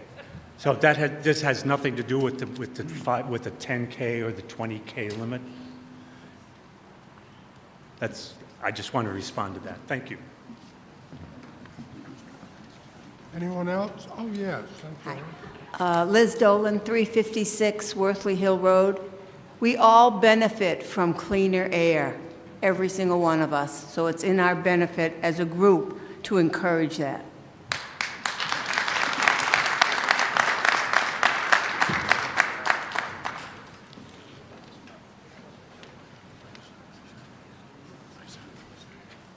Anyone else?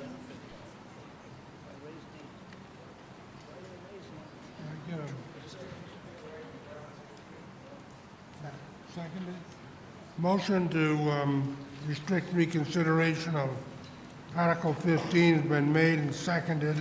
All in favor, say aye. Aye. Opposed? No! Motion passes. Article 16.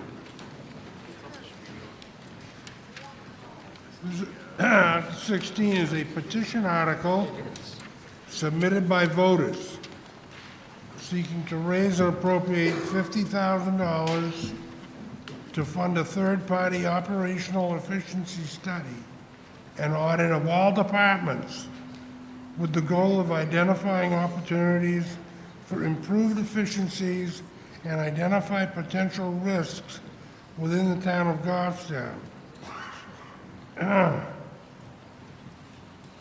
Now, that's what it is. Now, I've been given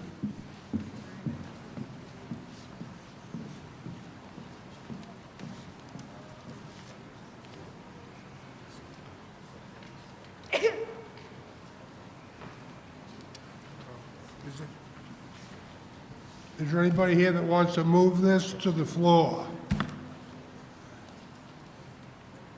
Yes? What did you ask? You have to come down to the, you gotta come to the speaker.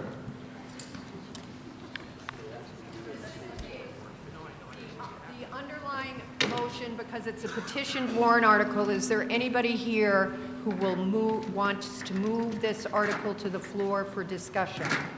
Is the petitioner of the... I make a motion to move Article 16 to the floor. Is there a second? Second. Okay, it's on the floor. Now, you wish to speak to it? I will.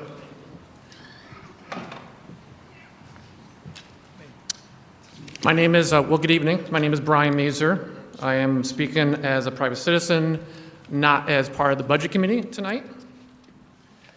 The amendment, before I get into the amendment, this came after some observations during the most recent Budget Committee public hearing, hearing some critique, hearing some feedback, and so I'm proposing, or us petitioners are proposing an amendment. So the amendment would be this. Shall the voters of Goffstown vote to raise and appropriate $0 to authorize the Select Board to commission a third-party operational efficiency study of all town departments. The study aims to identify opportunities for improved efficiency and strategize optimization in the town of Goffstown. The study would include, but not be limited to, the following departments: Town Hall, Police, Fire, Library, DPW, which is Department of Public Works, Parks and Recreation. Now, you had provided us with a, it's gotta be the whole thing?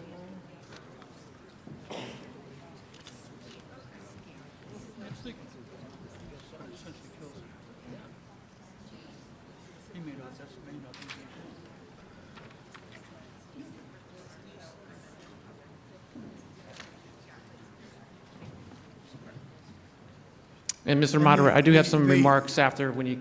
The amendment has been offered and seconded. I have that right here in my hand. You wish to address it? Yeah, I have some remarks concerning the broader intent behind this. And I've, again, coming from the Budget Committee public hearing, I heard some arguments and counter-arguments, and I want to kind of address those. So the first thing, I think, the argument in favor for this would be to enhance transparency and public trust. And I'm going to read here. A study like this reinforces transparency and accountability in town governance, ultimately building greater public trust. Residents have a right to understand how their tax dollars are allocated and whether resources are being used efficiently. Secondly, identifying inefficiencies and cost savings by a third-party study may uncover inefficiencies, redundancies, or opportunities to cost savings within town departments that may not be evident through internal reviews alone. And then thirdly, we can leverage best practices. So other municipalities or towns have gone down this route and implemented these strategies to improve governance. A study may highlight best practices that can be adopted to benefit our town. Now, the inverse, if I want to pivot, some counter arguments I heard was the study is unnecessary. Department heads already assess efficiency internally. This article does not question the competency of department heads. However, an independent data-driven review would provide an objective assessment free from internal bias. In addition, many organizations, both public and private, routinely conduct third-party audits to gain fresh perspectives and benchmark performance against industry best practices. Additionally, the cost is a concern, and that's the appropriation change. While the ARCA is only allocated for $0, and if it goes through and the new select board decides to move forward with this, if it gets voted through by the voters, funding could be sourced through grants, donations, state-level efficiency programs, or reallocation of funds from existing budgeted funds, such as the unassigned fund balance. More importantly, the study should be viewed as an investment. Its insights could lead to long-term cost savings that far exceed any initial expenditure. And lastly, is this politically motivated? And I want to address this. This initiative is not about politics. It's about good governance, financial responsibility, and public trust. The study's findings would be publicly available, ensuring full transparency and a focus on results rather than political agendas. So given all these benefits, I strongly urge the Select Board and the Budget Committee to recommend this article. Thank you.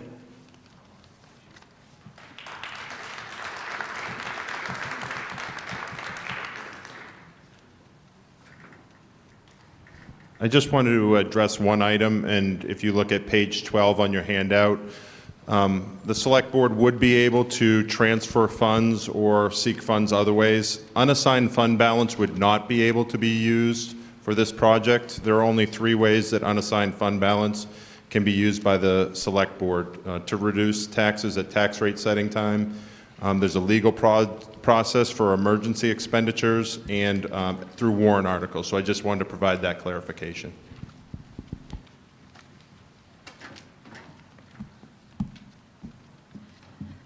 Sierra Hubbard, 49 Holly Street. If there is no dollar amount, we're not voting an appropriation, does the rest of this just become advisory?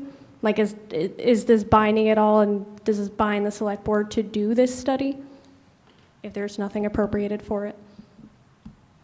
Correct. It would not bind them. I believe I would advise the Select Board that they currently have the ability to do this if they either appropriated funds or had some other type of funding source.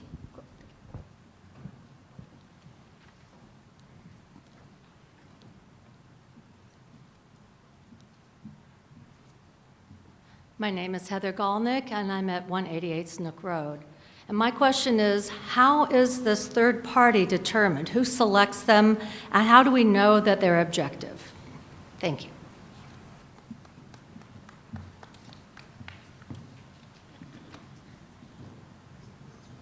Who wants to answer that question?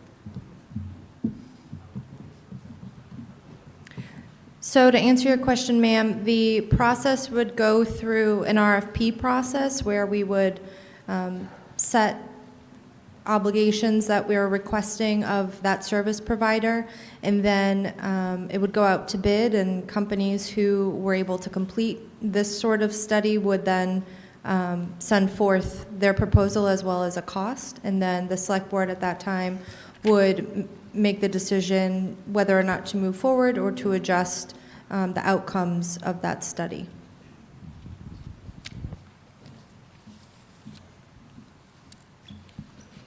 Hi again. Daniel McInnes, 15 Pine Ridge. Just want to appreciate the fiduciary responsibility by reducing it to 0. That's nice. One thing that I wanted to point out that kind of makes me nervous about the whole thing, though, is that the gentleman mentioned donations. I don't know who's going to donate to this or what ulterior motives there might be to do such things, but if we're going to do something for the public good, we should do something for the public good with public funds and not leave it up to some unknown entity to potentially fund something like that. I'm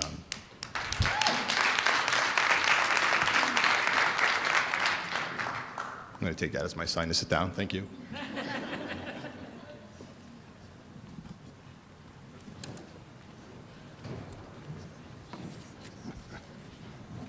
All right.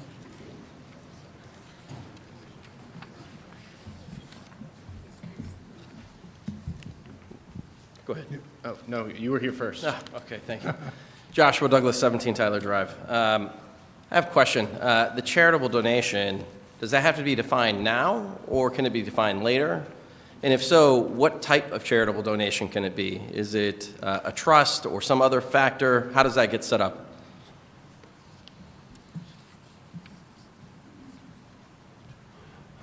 The Select Board does have authority to accept donation of funds under the statute, so I think that would have to be established at some point when somebody would come forward.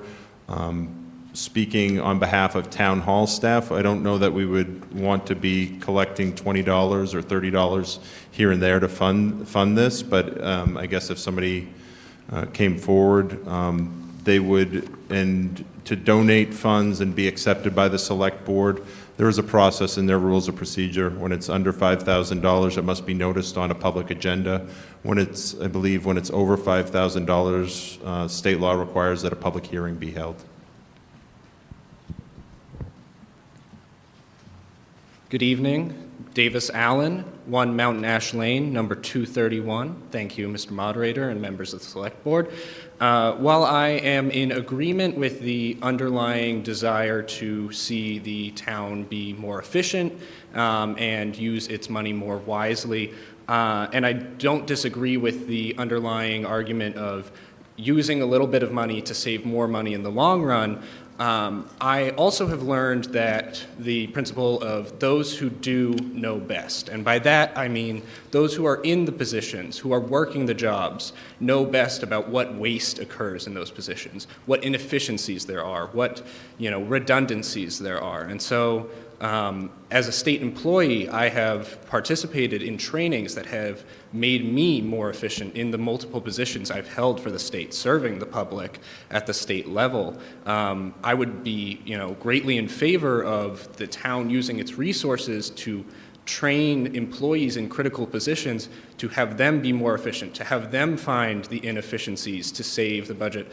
so that they can say, I know for 10 years that this has not been working, and now they have a better way of explaining to their colleagues, to their supervisors, how to save that money for the town. So again, those who do know best, and I would ask, as a question, has there been at this time or any plans for the future to look into trainings of the employees in town service to do that? Thank you. Hello, Jessica Putin, Lesnick Road. So I just want to say, if you believe in transparency and an efficient government, operations improvements are always a great way to start, and you'll see where it's deficient, where we are efficient, where we should be putting our money, and where we can save money. On the topic of a department head is the person that knows deficient, you become complacent when you're in a job for so long. And why would we ask a principal or a department head or a chief of police to become a financial advisor for their department? That's why operations efficiency audits, they come in and they tell you where you can do better. In all of my years, my career, we've always had process improvements, operations studies to make us better. So I think if you believe in transparency and an efficient government, this is your tax money. You should see where it's going, where we can do better, and where we're doing great. Thank you.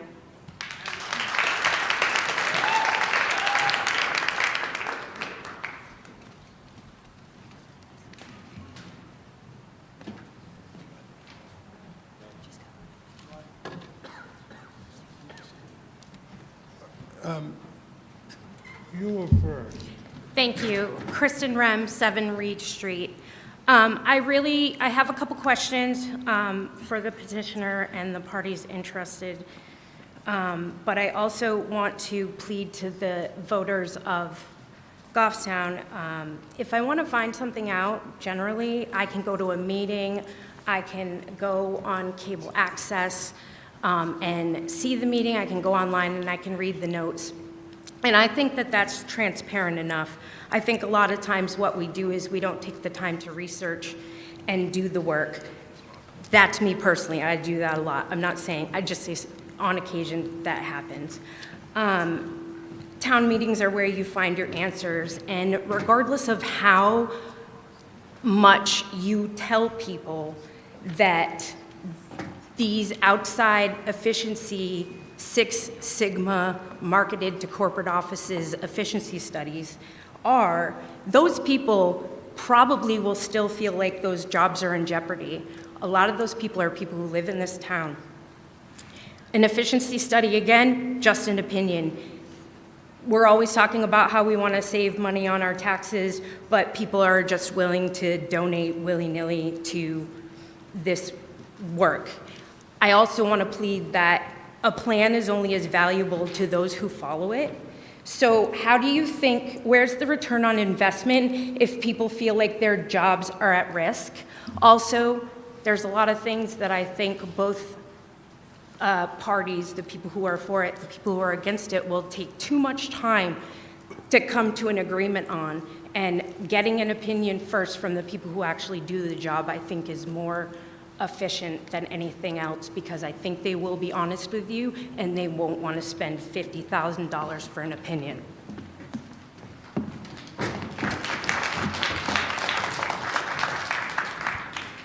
Hi, Lissa Winrow, 58 Range Road, and I'm actually a little confused about this warrant article. Right now, we have budgets that go through department heads, we have a select board, and we have an elected budget committee that goes through every single line item in the budget, and as we see, they, really hacked away at a lot of our budgets and found lots of room for efficiencies and improvement and reducing line items. So I'm very confused as to why we even need this, because it seems like we have a pretty transparent process already.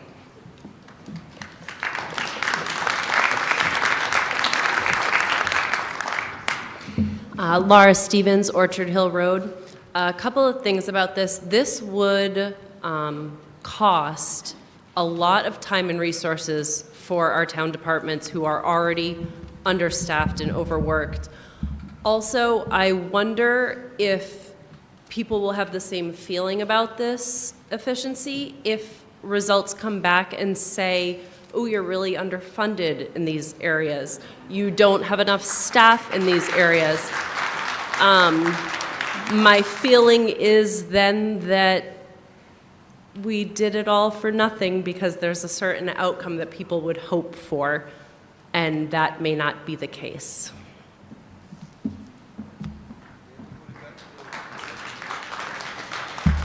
Henry Geis and Amoskeag Drive. I'd like to make 2 points. One of them is that we are discussing an amendment to reduce this line item by $50,000. The warrant article is still a warrant article. And the second thing I'd like to remind this body of is that in Article 15, we waived the ability to collect $163,000 in taxation in that warrant in Article 15. So we're not even talking about the amount of money that we waived in accepting in taxation. And right now we're discussing whether to bring this line item from $50,000 to $0, not the merit of the warrant article itself. I just want to bring up a point. The $163,000 was just in value, not in taxation.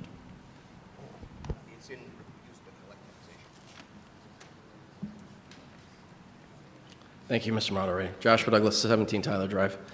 I'm not discussing the merit of the article. I'm more concerned, and I appreciate the dollar amount going to zero, but I have some serious concerns about it going to zero and saying it's going to go to some sort of, charitable donation. My question really is, who is defined or outlined as being able to actually donate to this? Because if it's open wide and it allows it to go, say, I don't know, PAC money or business or somebody else that's outside this town, they're not really thinking about us. So is there anything that basically restricts it to basically the residents of this town that donate?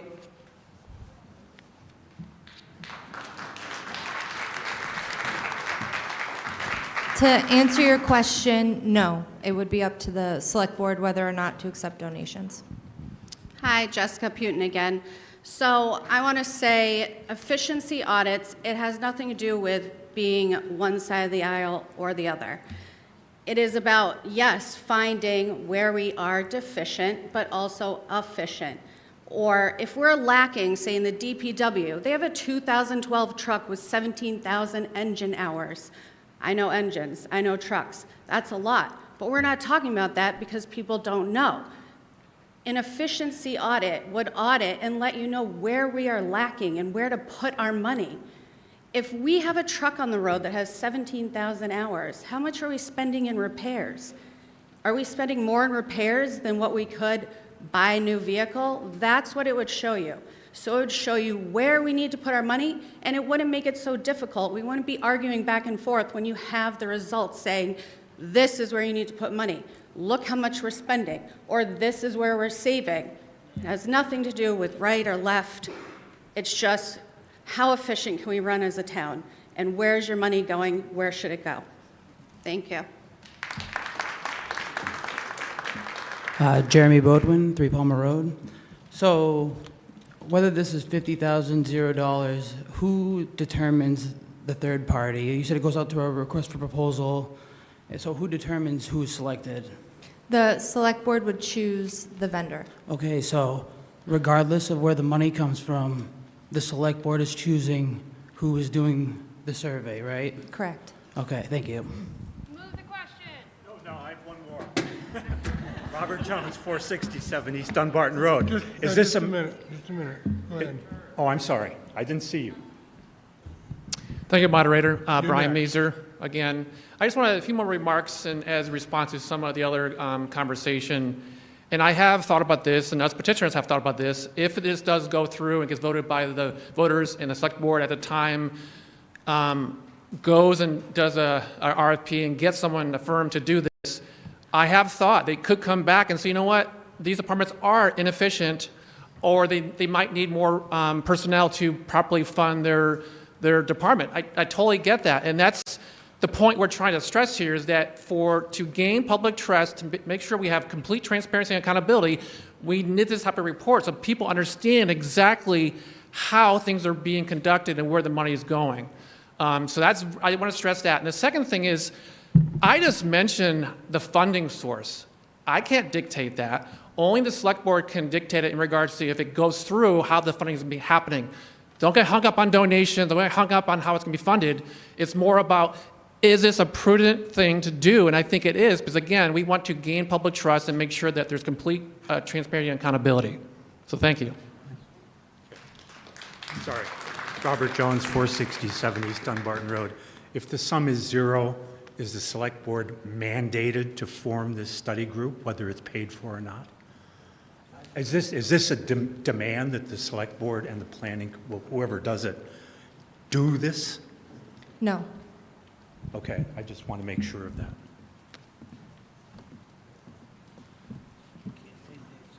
All right. I don't see anybody else coming to the mic.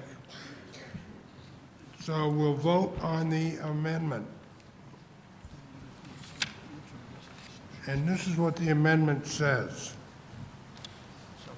Shall the voters of Goffstown vote to raise and appropriate $0 to authorize the select board to commission a third-party operational efficiency study of all town departments.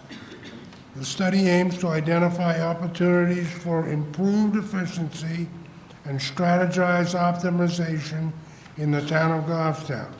The study would include, but not be limited to, the following departments: Town Hall, Police, Fire, Library, Department of Public Works, parentheses DPW, Parks and Recreation.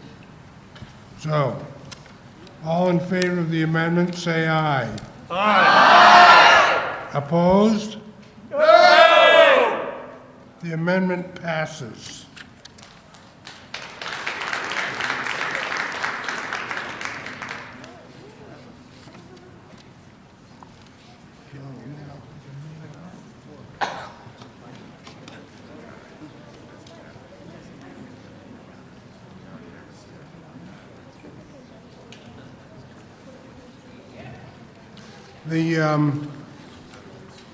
The amendment replaced Article 16. I see no further reason to continue with Article 16 as it originally appeared in the warrant. So now we'll go to 17.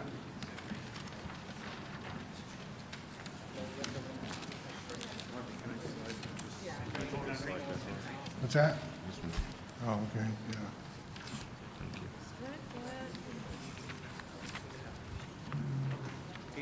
Thank you. Okay. Article 17. Can I make a motion on reconsideration, please? Oh, yeah. I will take a motion to restrict reconsideration. It's been made and seconded. Thank you for bringing that to my attention. All in favor of restricting reconsideration of the last vote on 16, say aye. Aye. Opposed? No. Thank you.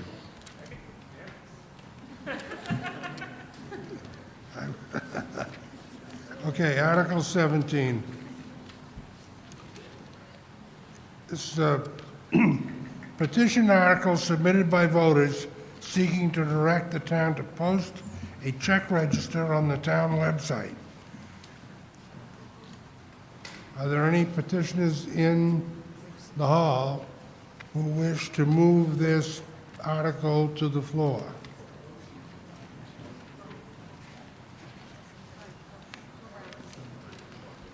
Okay, there's been a motion made to move this article to the floor. Is there a second? Second? All right. Who wants to discuss it?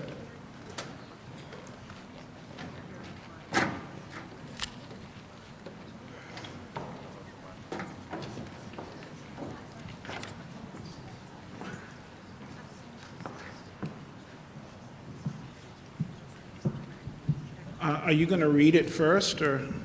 I just did. I didn't think you read the whole thing. No, I didn't read the whole article. It's right up there. I haven't read the whole article. Okay, I mean, I was just going to reiterate this, so basically. So first of all, it's been a long night and it's late, so I'm going to make this as short as possible. Brian, give us your name, Brian. I'm sorry, Brian Templeton, 176 Kennedy Hill Road. Thank you. So posting the check register on the town website will provide a very easy and convenient way for citizens to obtain information which they can already get by filing an RSA 91A at the town offices. This just gives them an easier way to do it as opposed to going there. Some people can go, some people can't go.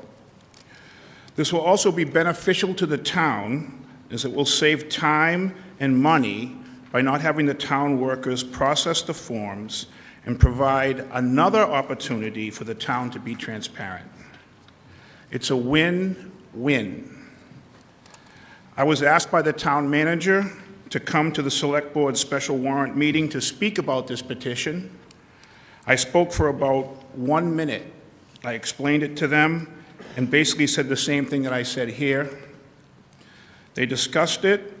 They came to a unanimous decision to recommend this article, and I believe this shows some integrity on their part. Thank you very much.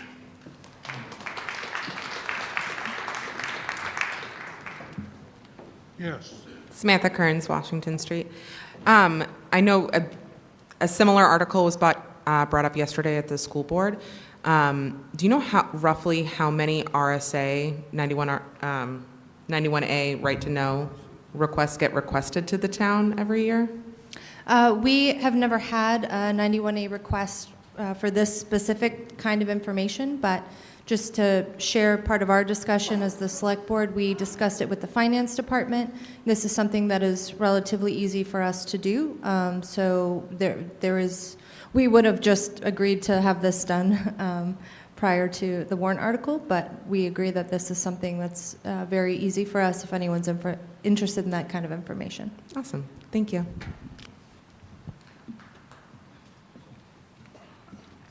Sierra Hubbard, 49 Holly Street. I just wanted to address the petitioner made a comment that it would save money, but I know with right-to-know requests, there are fees associated with that to pay for like copies and pages or jump drive, correct? So that's not something that's like taxpayers are not paying for people's right-to-know requests. Correct. If somebody requires paper copies, they are charged following the town's fee schedule. If it's an electronic copy, then we provide those to them free of charge as is required. Oh, and currently under New Hampshire state law, they do not pay for staff time. So when we do get 91A requests, we are required by law to respond to those, but we cannot pass along those costs to the requesters. Okay, thank you for clarifying that. I had a second question. At the school meeting last night with this similar article, there were a lot of questions and concerns brought up about like cybersecurity and private information. I just didn't know if the select board could speak to that since they recommended this. You know, are there any concerns about that? So we did have a discussion at the select board meeting on January 13th, or no, I'm sorry, on January 20th. We would need to come up with a form that does not provide any personal identifiable information. We would also have to work with our bank to ensure that there's no increased risk for fraud. Currently, we do have quite a few processes that are in place to ensure that we can't have check washing and those kind of things. So we would work with our bank before we would roll this out and what information to share. Go ahead, Brian. I just wanted to direct, because on the third to the last line down, I noticed that there's a typo, and I wasn't sure what the procedure is on that, if I needed to amend it or anything like that. It's just, it says this will mail many, instead of this will make many. So I don't know if I need to amend that, or... We can correct that typo before it goes on the ballot. Thank you. Yep. Yes. Thank you, Mr. Moderator. Melanie Renfrew-Hebert, 23 College Road. Thank you for being here today. And my first question is, would there be a cost associated with having, in time or in money, in trying to, sorry, I hear the feedback as well, with having this information put online and updated in a timely manner? So this would be a new task that we would have to staff, we would have to assign to staff to do. We do not anticipate that it would be a significant amount that we would have to add staff hours at this time, but it is a new task that we are not currently doing. Thank you. I have a second question, and that question has more to do with the validity of putting up checking information, which could be checked for the amount, but wouldn't give any context to what it was actually used for in a meaningful way, and could then be misinterpreted and lead to more phone calls and more requests through the office, is my concern. Thank you.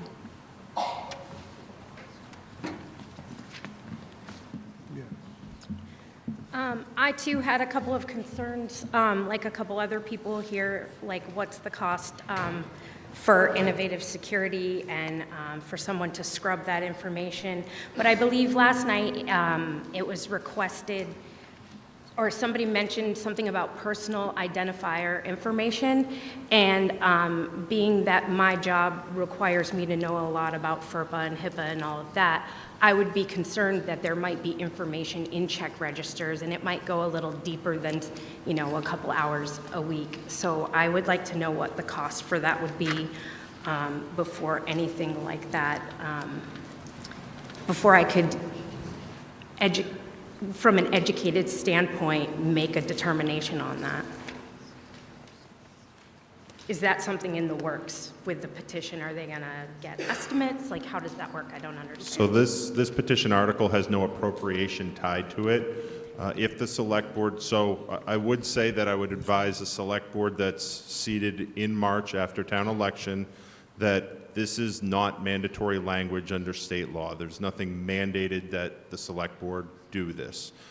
However, if the select board did choose to do this, we would have to, again, provide them with guidance on what information to include and how much time, staff time would be needed to use to remove any personal information.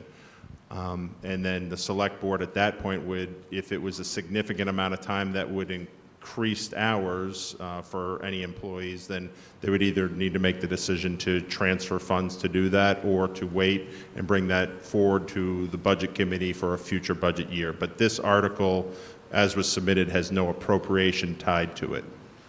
A second question I had when you brought that up, I'm sorry, I'll have to come back. I lost it. Thank you. Could I ask you to sorry. repeat your name, please? Kristen Rem, 7 Reed Street. Thank you.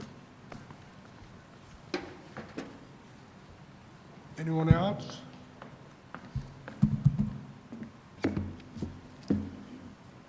Yes. James McKim, McFarland Road. At last night's meeting, this same article was raised, and there was discussion around for the school board, the fact that there was I think it was a manifest that is available that creates a summary of the expenditures, and that is currently available on the school board's website, although it's very difficult to find. And I'm just curious to know if the same kind of manifest, kind of summary of the town's expenditures and incomes, does that exist on the current town website that would serve this purpose? A great question. Currently, the select board reviews our accounts payable manifest on a weekly basis, and they sign off on it before any checks are paid. That information is not currently available on our website.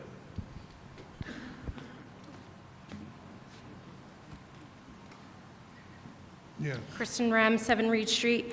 The information is not currently available on the website, but it is discussed in meetings, right? Is that correct? They sign off on it on a weekly basis, but it's not discussed in detail like it is, as I understand, the school board, with how they presented it last Or night. notes or anything like Correct. that? It But is- could I go and ask a question about it specifically It if I had one? is a governmental document, yes. Okay, thanks. Anyone else? All right.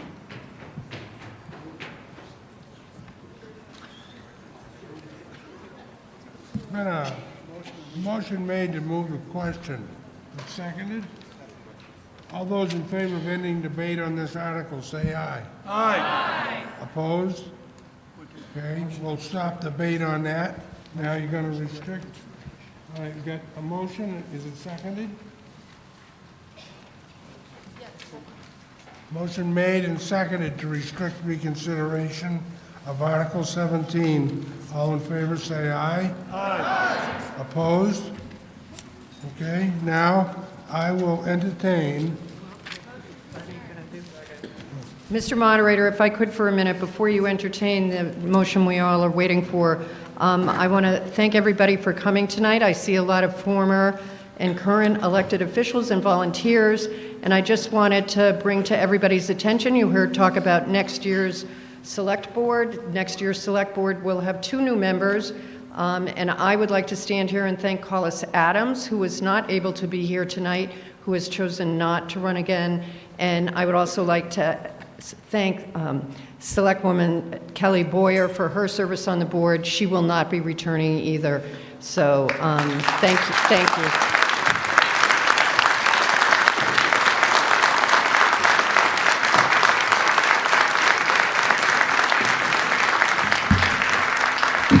Mr. Moderator, I have 2 things. First, the Budget Committee is going to meet immediately following this, as noticed to RSA 91A, notice public meeting, and I move to adjourn. Second. That's motion to adjourn.